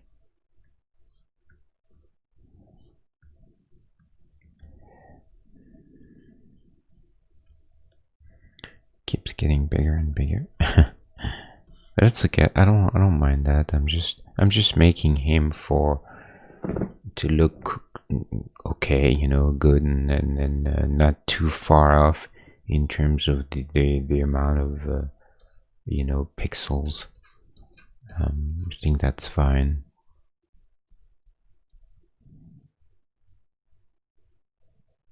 Iron Giant, yeah, such a good character, a lot of fun.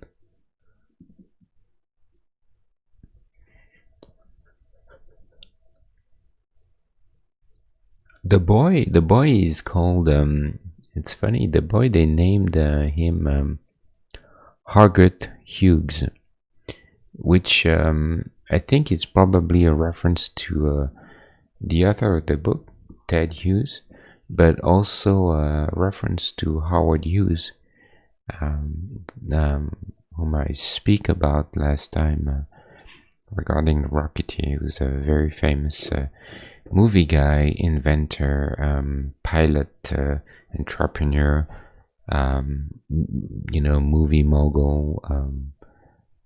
Had a very interesting life, and he was very famous during those years. And he was also known for being, you know, quite eccentric. And Leonardo DiCaprio, actually, he played Howard Hughes in the movie The Aviator by Martin Scorsese. So it's a very good biopic. It's very faithful to the real life of Howard Hughes. I recommend watching this. I mean, I generally recommend watching anything literally that Martin Scorsese has done. It's just such a unique director. One of the best ever, and he's certainly one of the best in his generation. He was. He will be. Yeah. I hope he makes many more movies because I think he's gonna be missed when he retires or God forbid, passes away. It's gonna be something.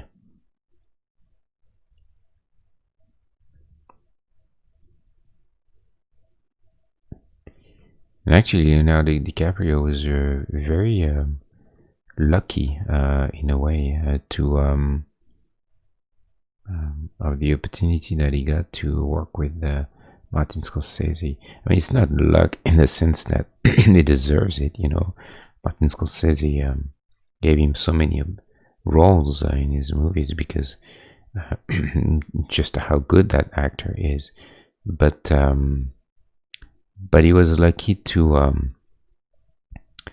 that he was able to learn a lot from Scorsese. He was saying that I think he even acknowledged this during his reception, Academy Award reception speech, where he said that he thanked Martin Scorsese for giving him an insight to the best of movie making. He was privileged to watch Martin Scorsese direct and make his films, but also Scorsese is very much he's like an encyclopedia of movies. He knows everything about film. He's got such an immense culture that for a younger guy like and a curious guy like Leonardo DiCaprio, I can imagine how much how much stuff he was able to get, from that collaboration.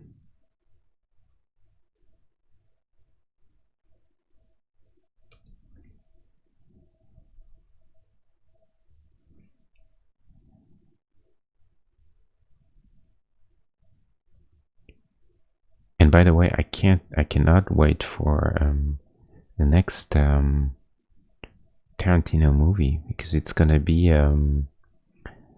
with also Leonardo DiCaprio and Brad Pitt and a bunch of other really tremendously good actors like Dakota Fanning and what's her name?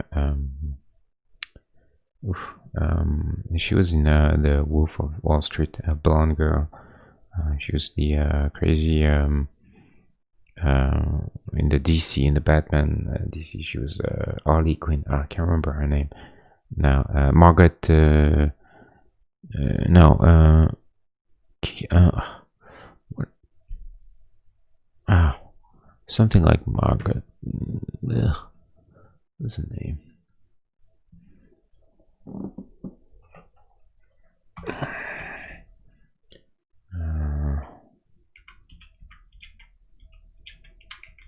Let me.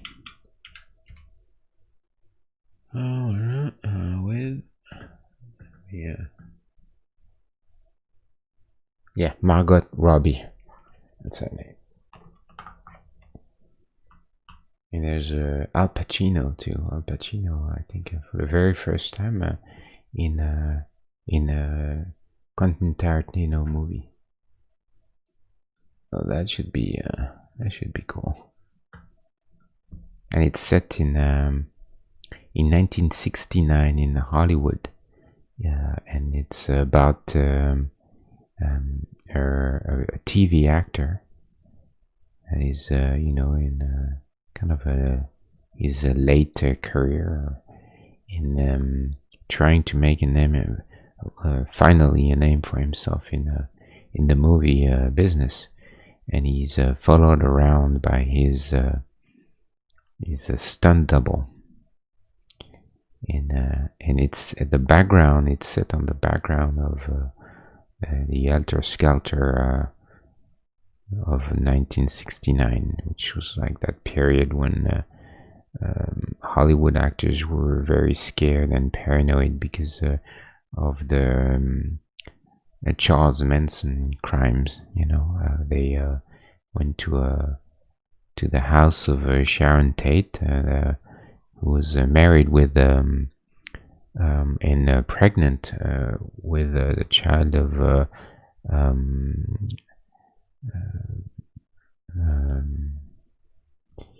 what's his name? French director, Roman Polanski, and she got murdered by the Manson clan. So a lot of actors then got very spooked by that. Not only actors but Hollywood personalities, because Manson and his clan, his cult, they had a list of people that they meant to kill, and they on that list was actually Steve McQueen, and he was supposed to be at that day at Sharon Tate's house, but couldn't make it for. I can't remember. I think I don't know, but oh no, he wasn't supposed to be there. I think he was shooting Le Mans at the time, but he was on the list, and they published a list, or they gave, I think the police warned all the people that were on the list to be careful, and what's his name? Steve McQueen got extremely paranoid and bought a gun, and he wanted to, all the people that got close to him wanted them vetted by security, and it was quite crazy.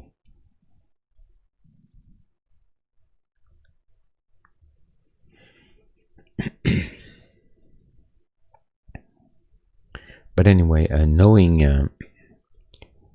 that crazy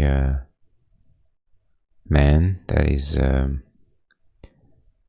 Tarantino, and his love for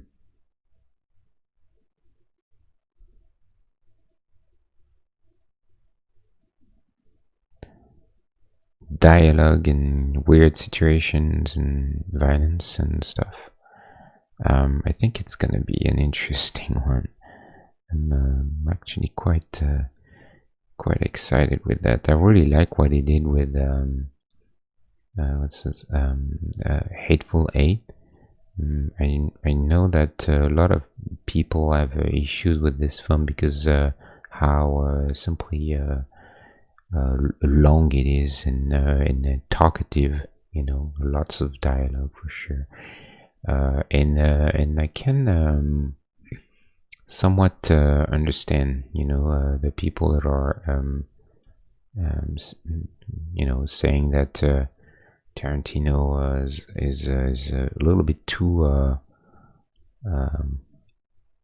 inclined to do dialogue. This is this is not necessarily wrong, but I still really like what he's doing. I remember watching what was Death Proof, that was part of the Grindhouse movie with the Mexican guy, and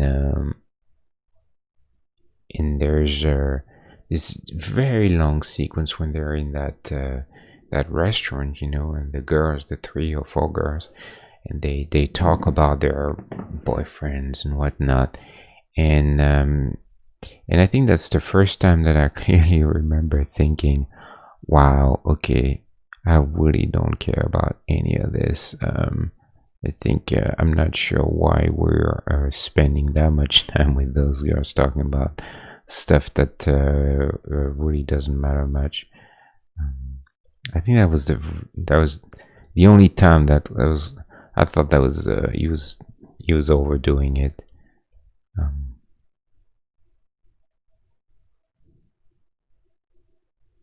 but he's a writer.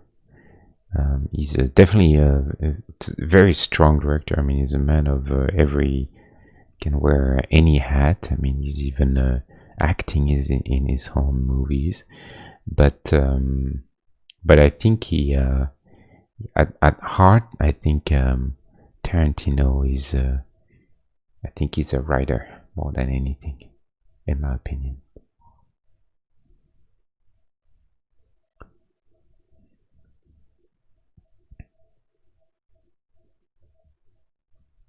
It's funny because in every Tarantino movie where he plays, he gets killed in a very violent way. I think it's funny that he does that to himself every time. I remember that in Django, he gets blown up to pieces by the the dynamite by Django, and then in what was it? He was not in Death Proof, but it was in the other Grindhouse movie, Planet Terror. Is it in Planet Terror? Or is it in Death? I can't remember now. No, I think it's Planet Terror, and he's like this weird, pervy rapist, and he gets same thing. He gets kind of zombified, killed. I can't remember if what happens exactly, but I think the girl with the leg, with the machine gun leg, she kills him, or someone kills him in a kind of gruesome way. Um,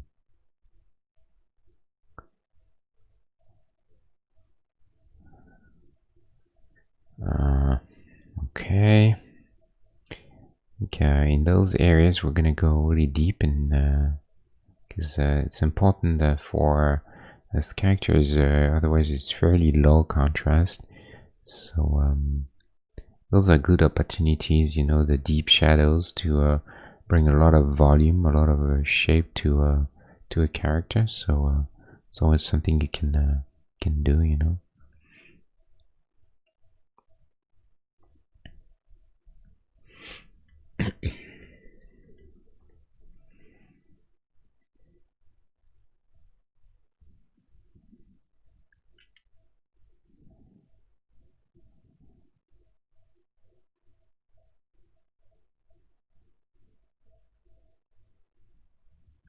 And the Iron Giant is very much gray. Is There's really no color. I mean, this is more like lighting in the it's not green, but here blue because of the environment that he's in.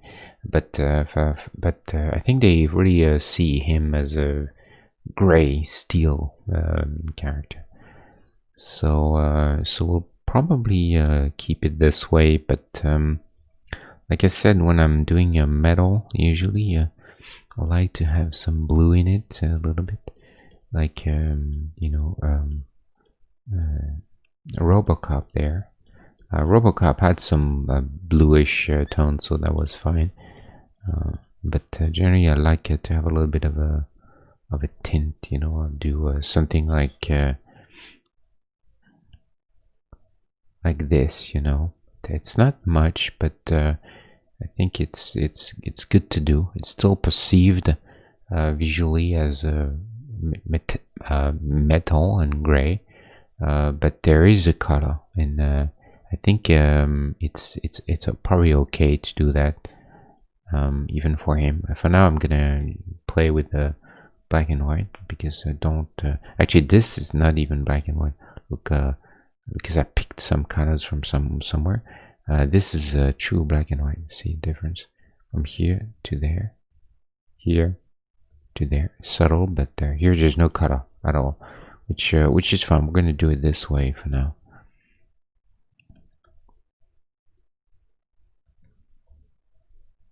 And I'll add the color at the very end. Same thing here. This is a place of high contrast within the head. You can see it even on the photograph. See how deep this is getting because there's really no light entering there. Same thing here.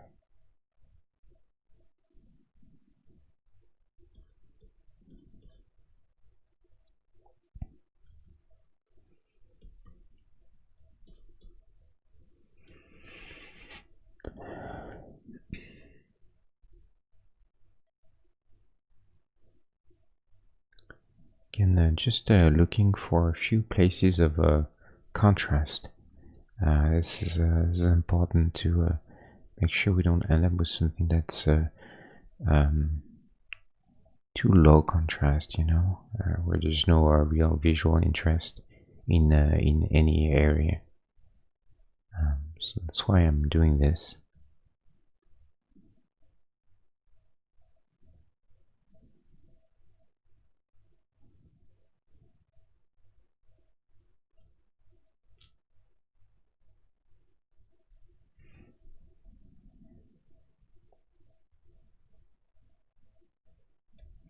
Now, okay, let me try something.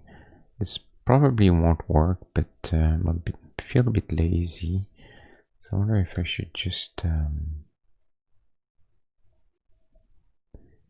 yeah, so maybe we could do this. Oops. Wait, I'm confused now. Okay, as long as we deal with, 90-degree angles, then we can keep the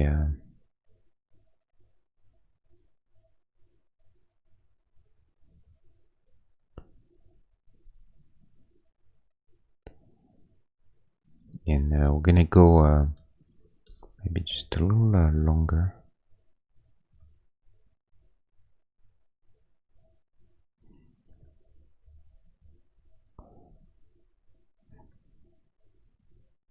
Oops. Should I keep the angle properly?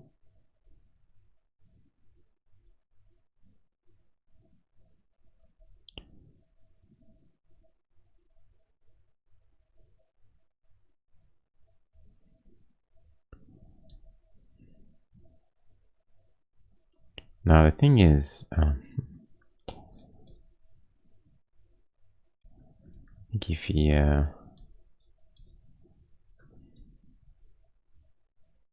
have to, I think in that case, though, I think he would turn his forearm a little bit more, so that you wouldn't see as much as one side from the other.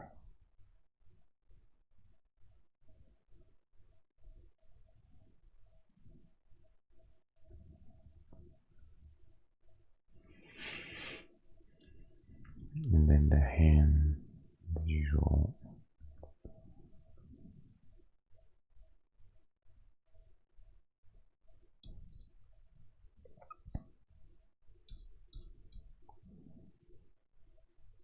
That toy is really impressive.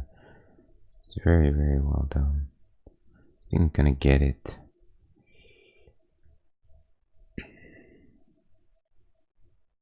So, yeah, I think it's very impressive.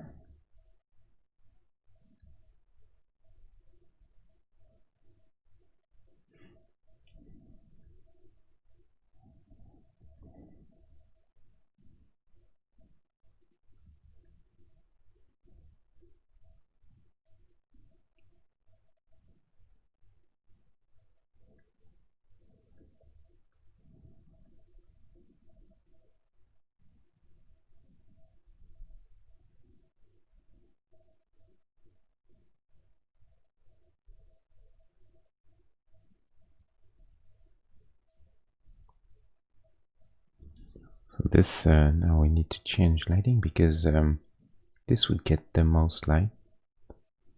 Does make more sense.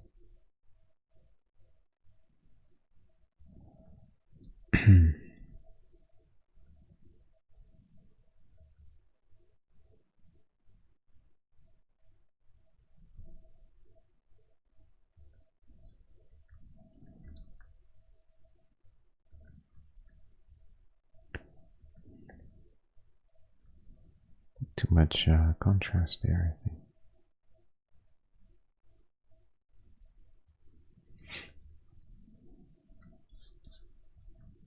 Kind of a bit of a shortcut there, but why not?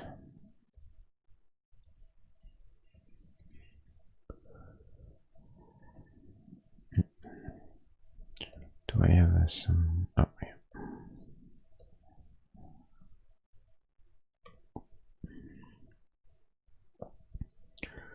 It's getting along. I think we're making a good progress there. Happy with that.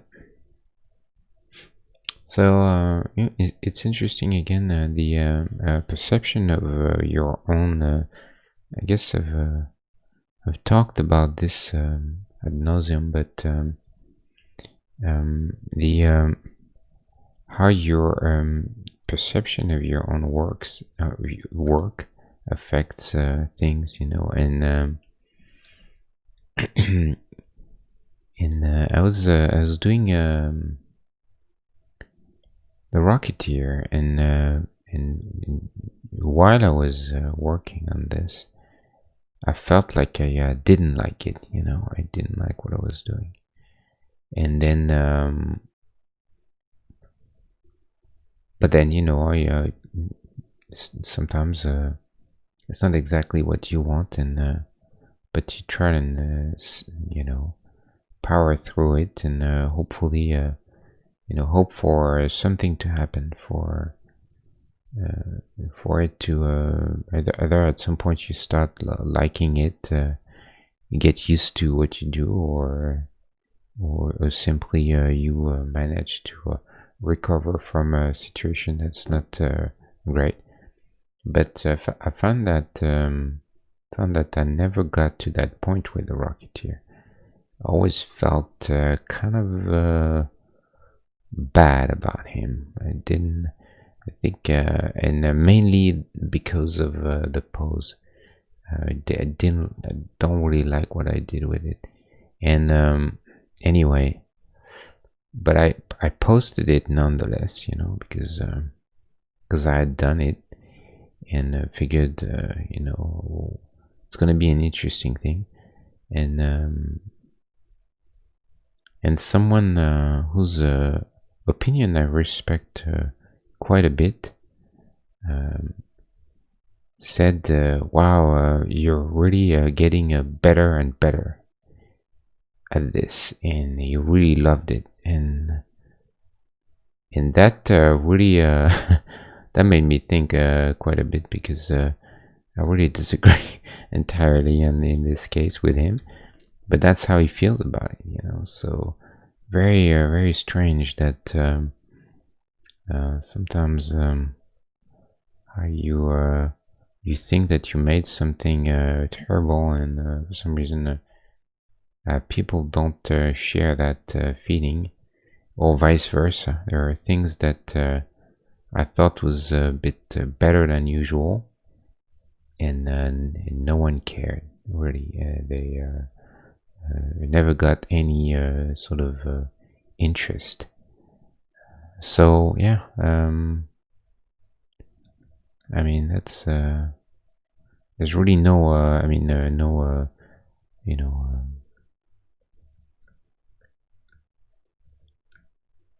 lesson to that story, except that this is the way it is, that's all I meant to say, I guess. And one more proof that you're not always aware of your own work. And maybe I'm right, maybe they're wrong. Maybe it's not good. Still think that I could very well be right.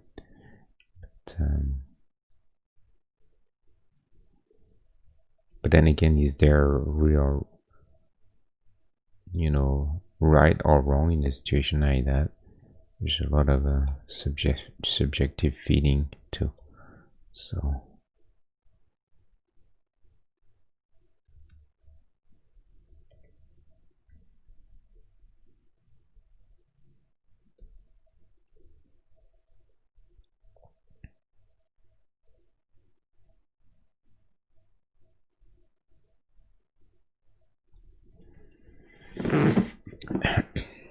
that's more or less one leg. So we need to do this too. This is very important. That sort of joint. So it's one more thing that we need to do. There's a lot of work on this character because he's got quite a bit of detail and things going on. So have to do it, you know. Can't really be too lazy on this one, unfortunately. Wish I could, you know, finish it quick, but I don't think it's gonna happen. I don't think I'm gonna finish him tonight, actually. I think this just really generate too much work.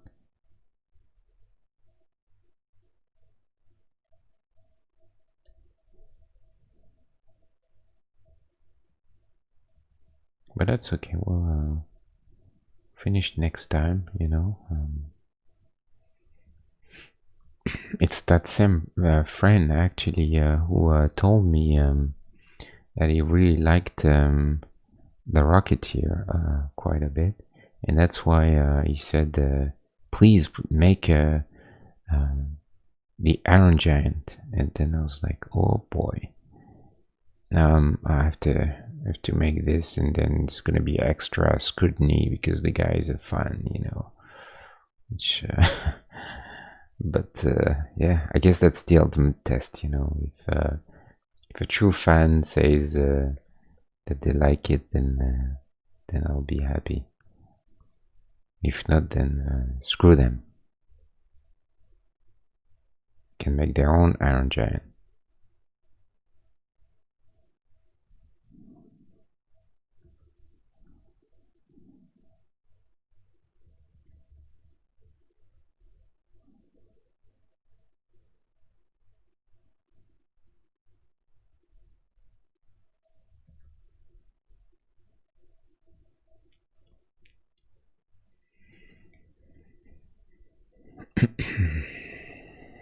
Oh, I forgot this hand altogether. So here, we're gonna use a darker cutoff now, because I just want to be able to read it, you know. Little finger.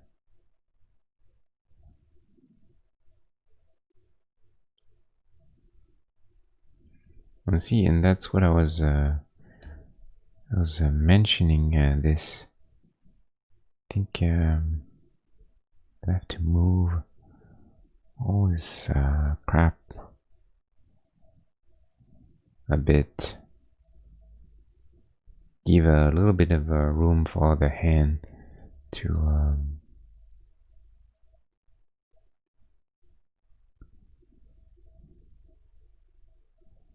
and I'll deal with this later. For now I just want to make the hand, you know.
I think in that case, for the hand, we can't really. I think we're gonna make it quite dark, actually, because we can't really.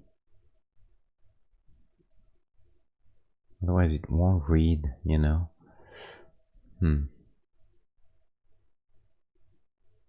Pretty tricky situation there.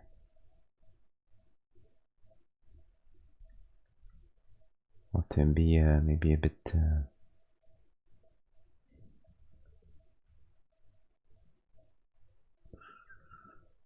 Let's try a real shadow, maybe. Again,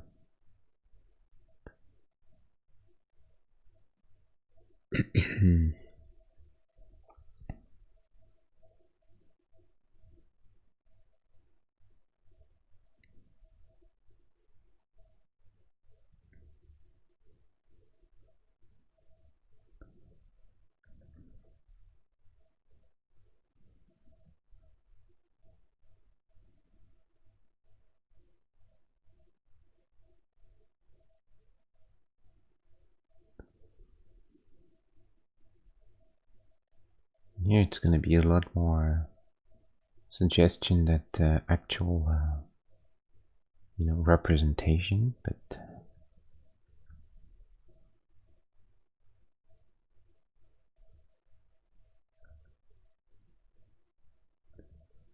this stuff is in the way. Because here it would be nice if we could suggest another finger, but this stupid part here is a problem.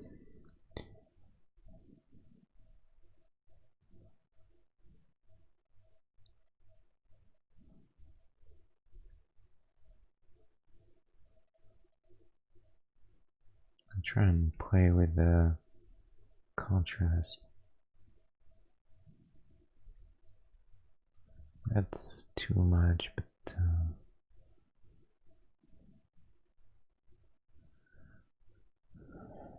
quite tricky here.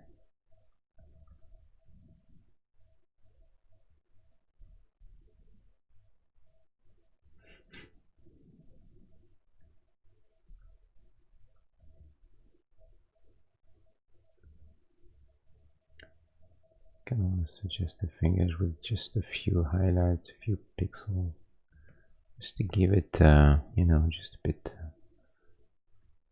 sense of.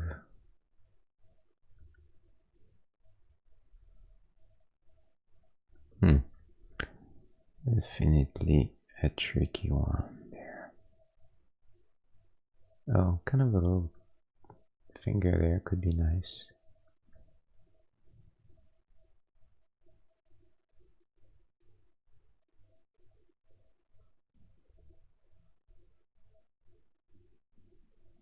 It's got these long, kind of thin fingers that I think is important,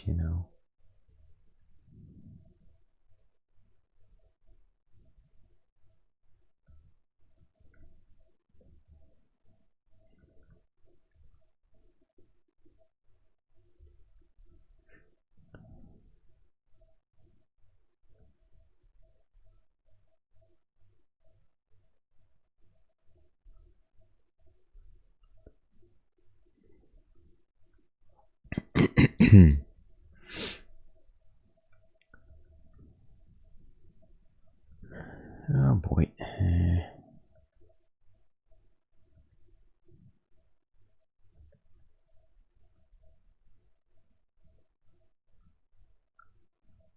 Definitely tricky. Lots of information there that we need to convey in a very restrained area.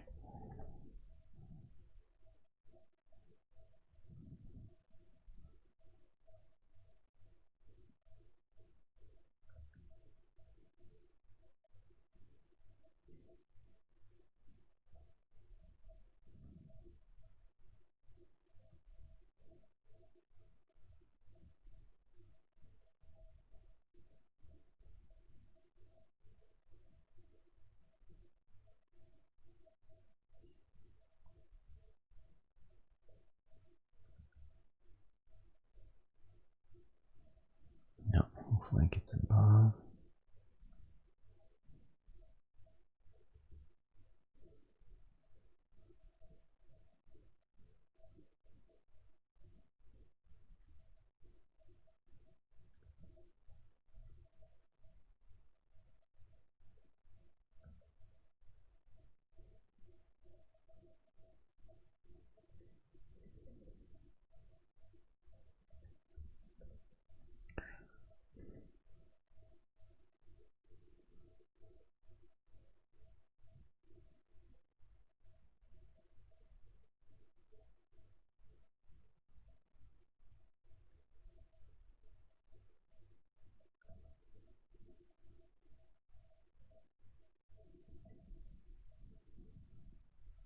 think it's gonna be it for now.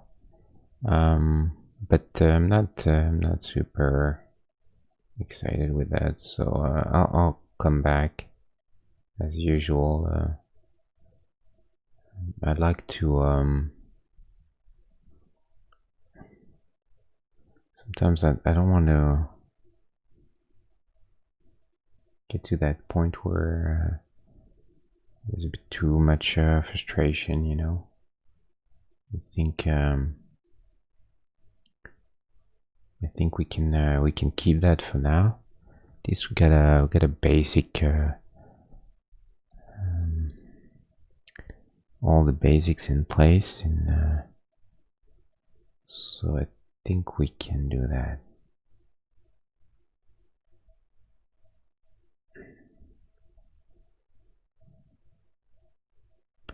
Yeah, it's a shame here. It kind of messes up our thing there, but that's okay. I have to do that. So, okay. Oh, 3 hours and 8 minutes of a stream already. Time flies. Definitely time flies. That is really the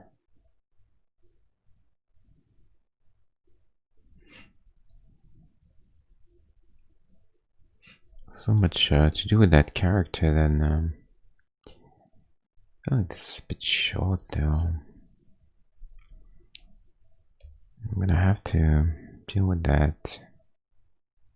Not too happy, but have to.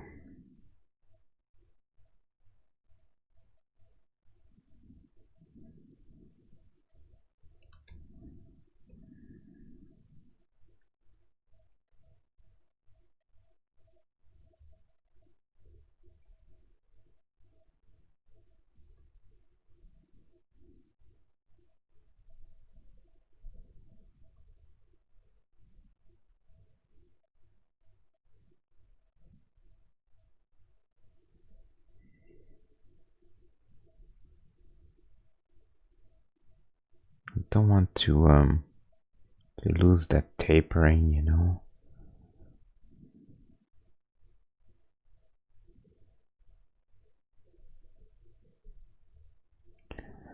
Fortunately, there we have to go half pixels because of the stupid angle.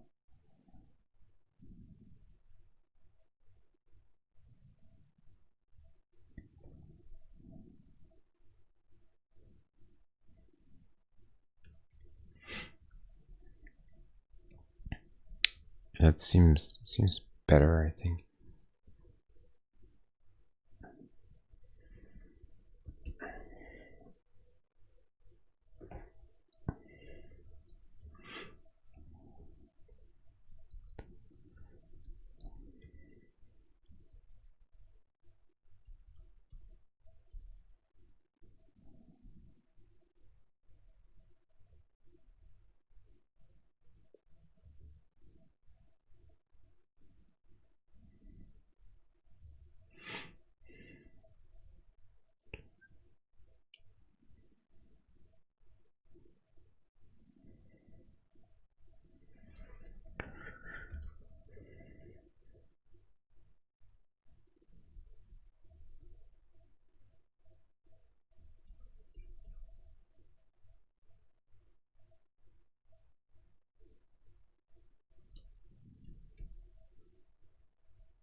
Already unlucky with all these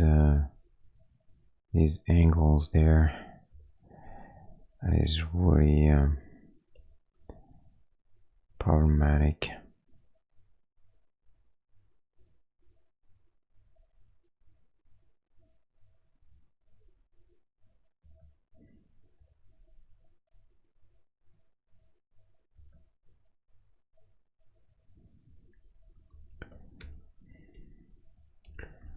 think this could be 1 pixel longer.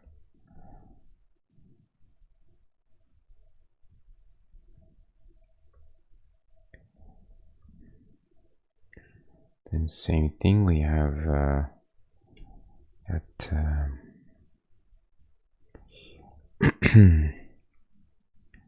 sort of joint here.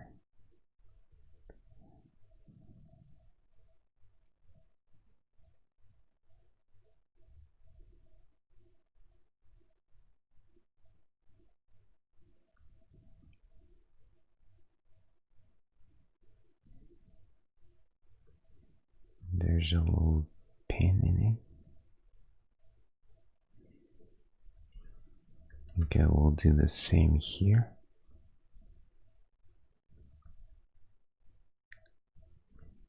Maybe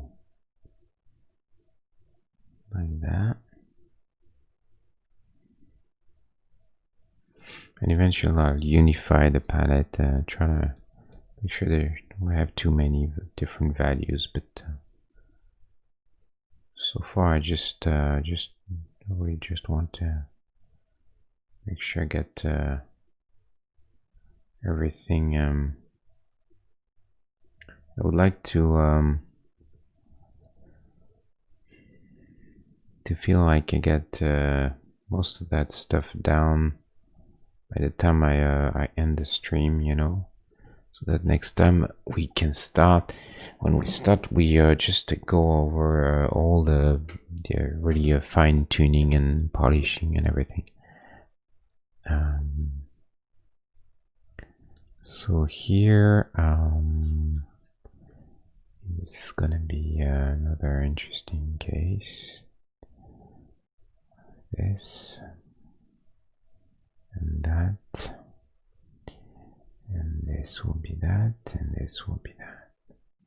Just picking the colors for now.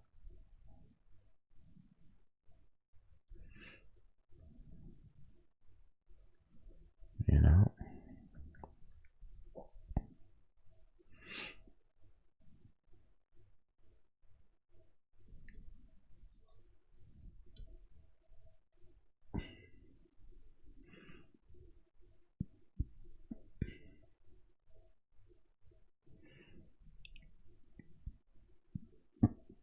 Sorry.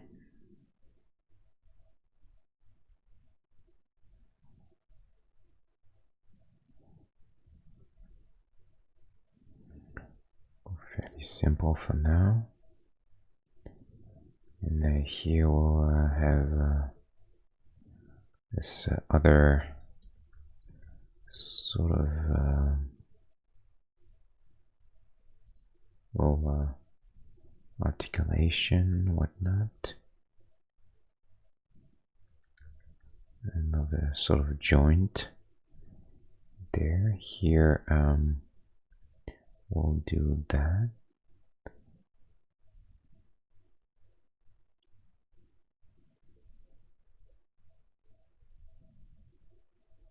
Be a bit closer. Actually, let's do it with this.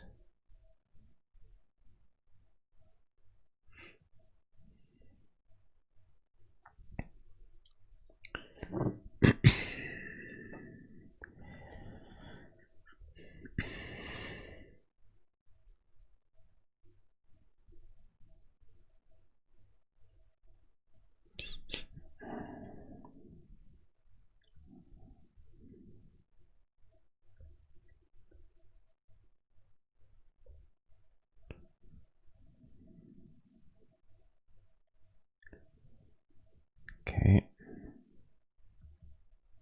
Foot.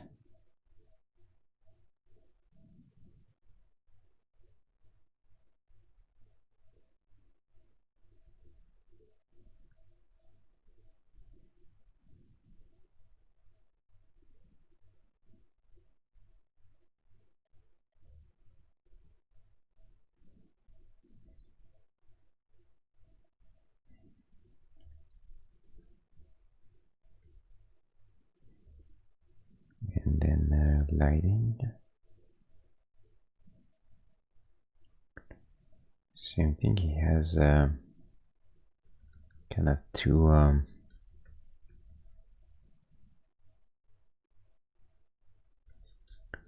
sides to the foot there.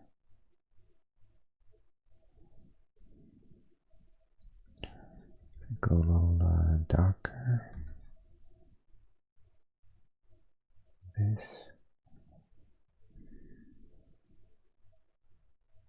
And then finally we have that.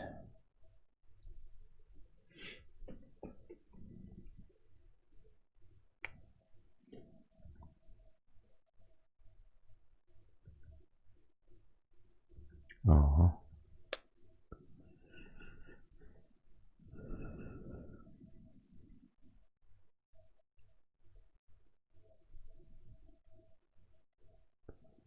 Yeah, well,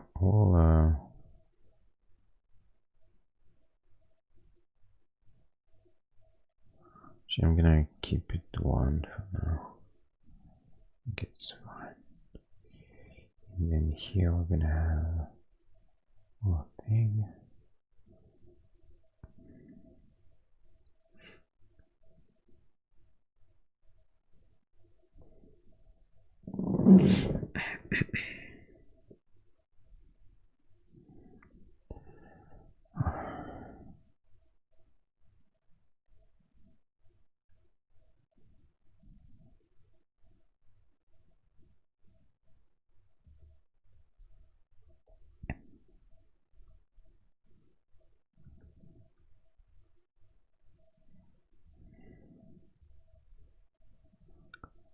Same thing. This will need actual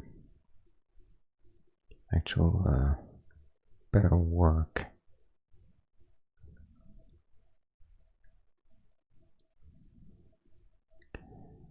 But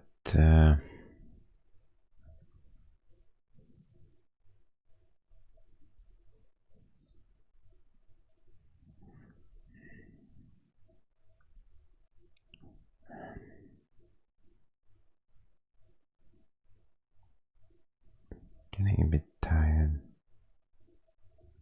Definitely feel it now, especially with that thing. It is not gone yet.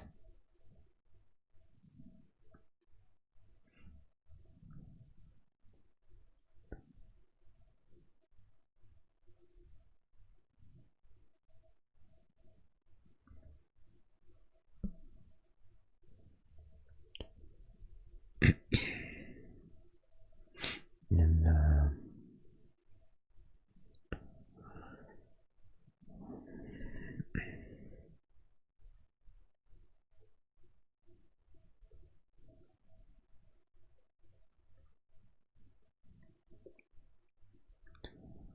here another thing, another here, and one in the center.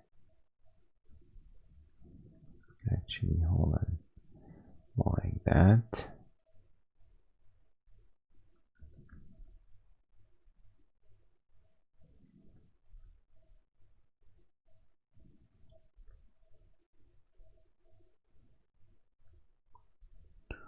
Deal with that detail later. I feel like I keep saying this, I'll deal with that later. But really, it's because right now I'm only after the getting all the more or less everything done, except for the the details and the very fine final sort of rendering. So I'm kind of going over those things quite fast.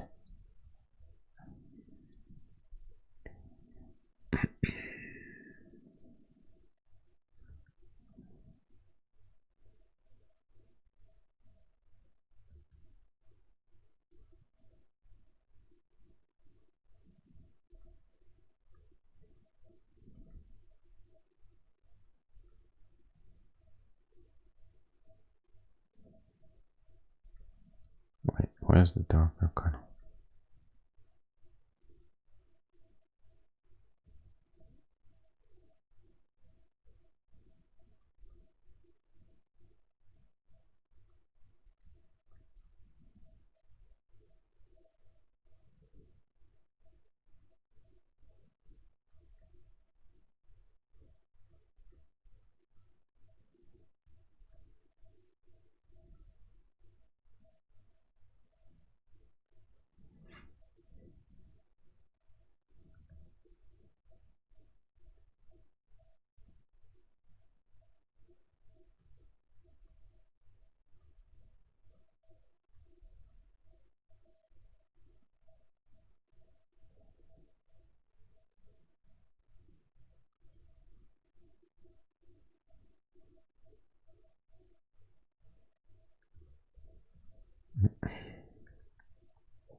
Okay, so at this point, I feel like I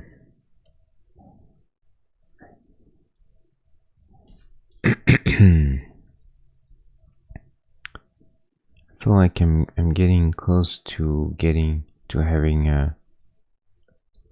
everything that we need in order to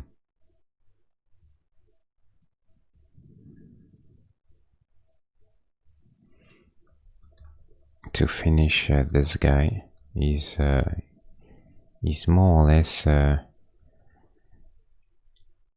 feature complete, as we like to call it in a certain world, and now it's gonna be a case of really pushing all the little things to the finish line. Very clean, all nice, and maybe also adding the sign there. Not too sure yet. It's kind of a question. Should we have the round sign or not?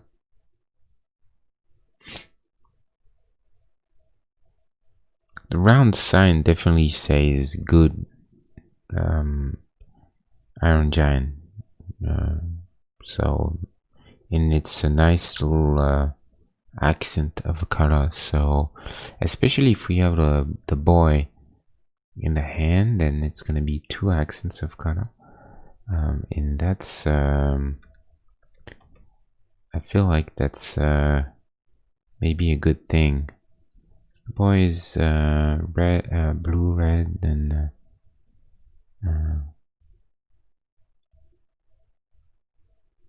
yeah, this is awesome. This is a really good scene.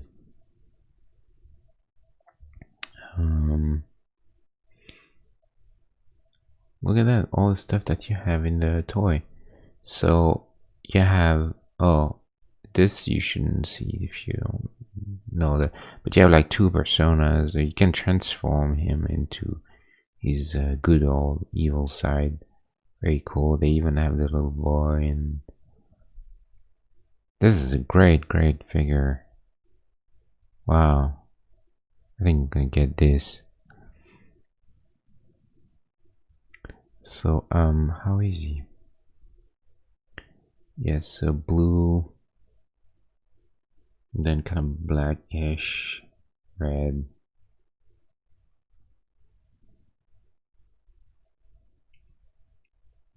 I'm gonna take this just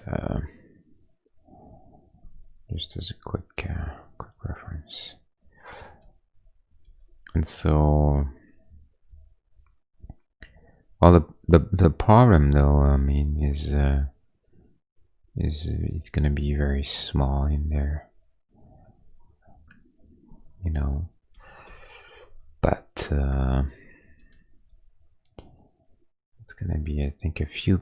We're gonna just have to go with a few pixels, and I hope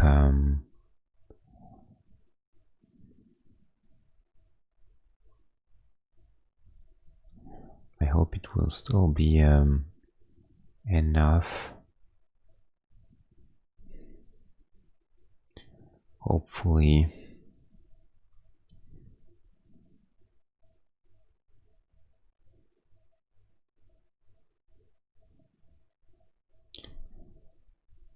Very tricky.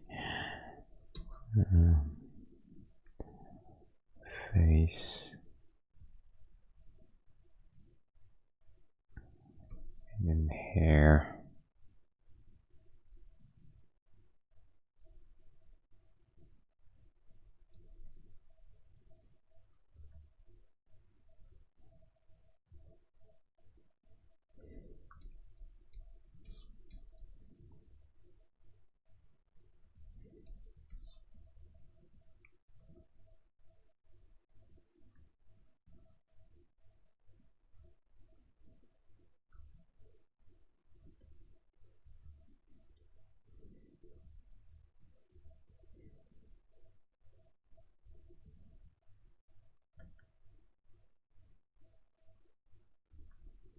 There.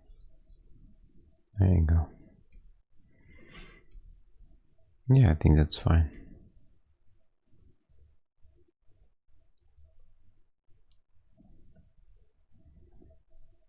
I don't know if it's on scale, but I would say probably close.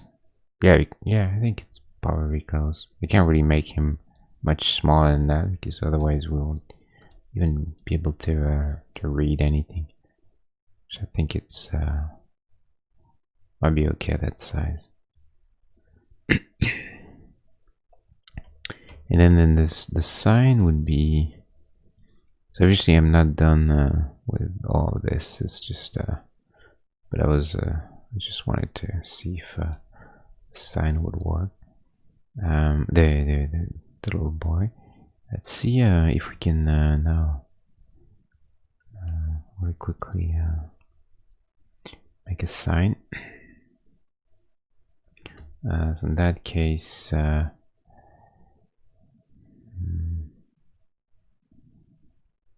circle.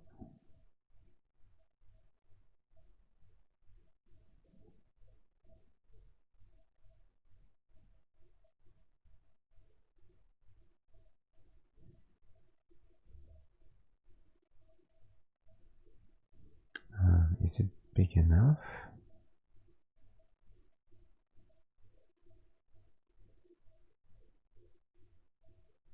Oops, I messed up something.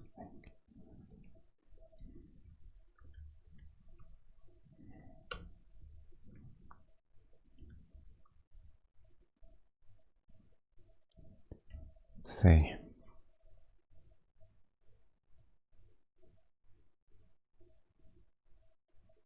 it's more or less that.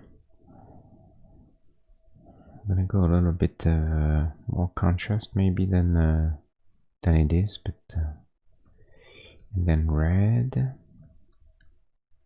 Is it this red? That's probably fine. So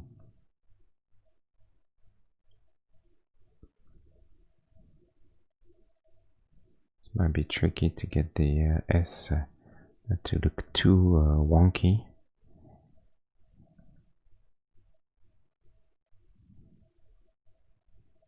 We'll see if we can get it. It's kind of nice when it's at a little bit of an angle, you know.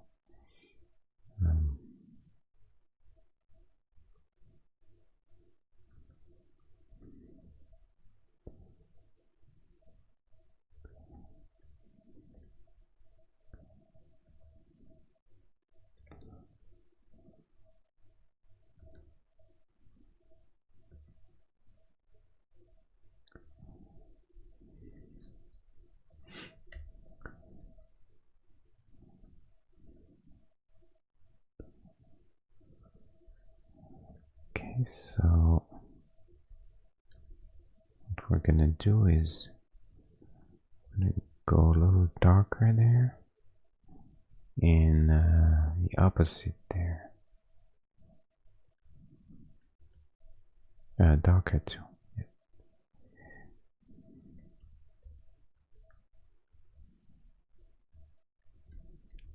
It's let's try if see if we can get a little less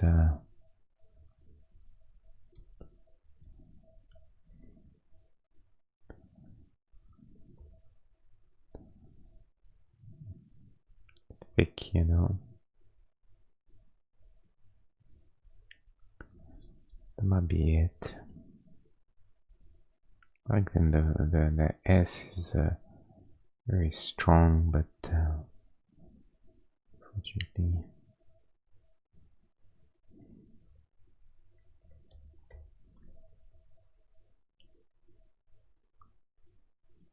I'm not sure if it's really worth having the sign, but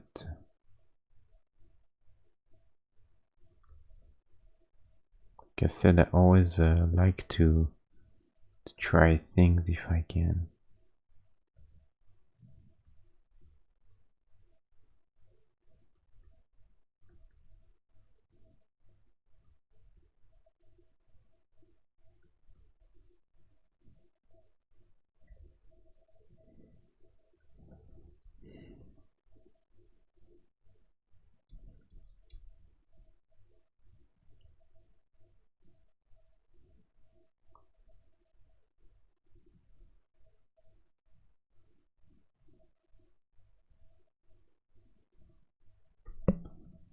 Oh.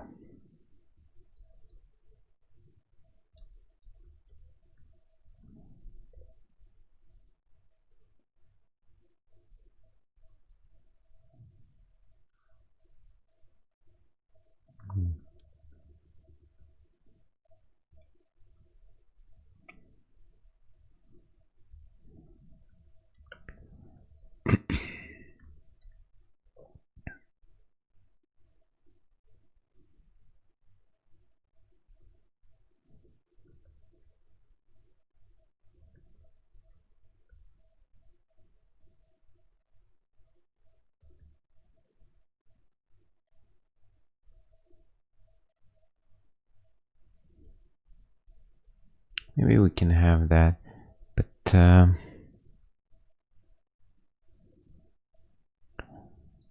not. Yeah, I'm not sure if it's getting too messy or what. So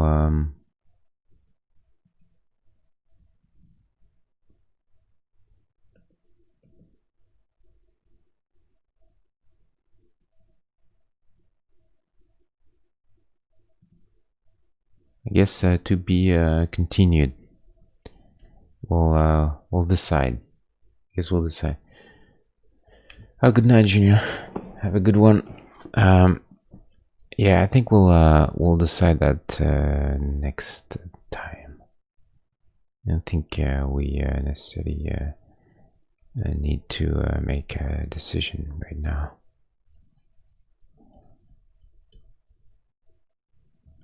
Yeah, we'll make a decision. So I think what time is it? 3:30. Yeah. So it's been almost 3 hours and 40 minutes streaming. So I think I'm gonna stop right there. I think it's a good it's a good time to stop now, because we have most of the character down. All the proportions and pose and everything has been laid down. So now we just need to go and finish the old little shenanigans and polish and proper contrast and lighting and all that stuff. So, and that's gonna take at least another, I would suspect it's gonna take another good hour and a half at least to get really to get it down to really finished. So we'll do that on Friday night, and then we'll probably have more time to do something else after that. We'll see. So for now, I'm gonna say I'm gonna call it, and I'm gonna wish you all a very good night or a good day, depending on where you are in the world. And I'll see you on Friday, 9 p.m. Pacific time for the finishing of our friend here, the Iron Giant. Thank you very much for being here, and see you next time. Bye.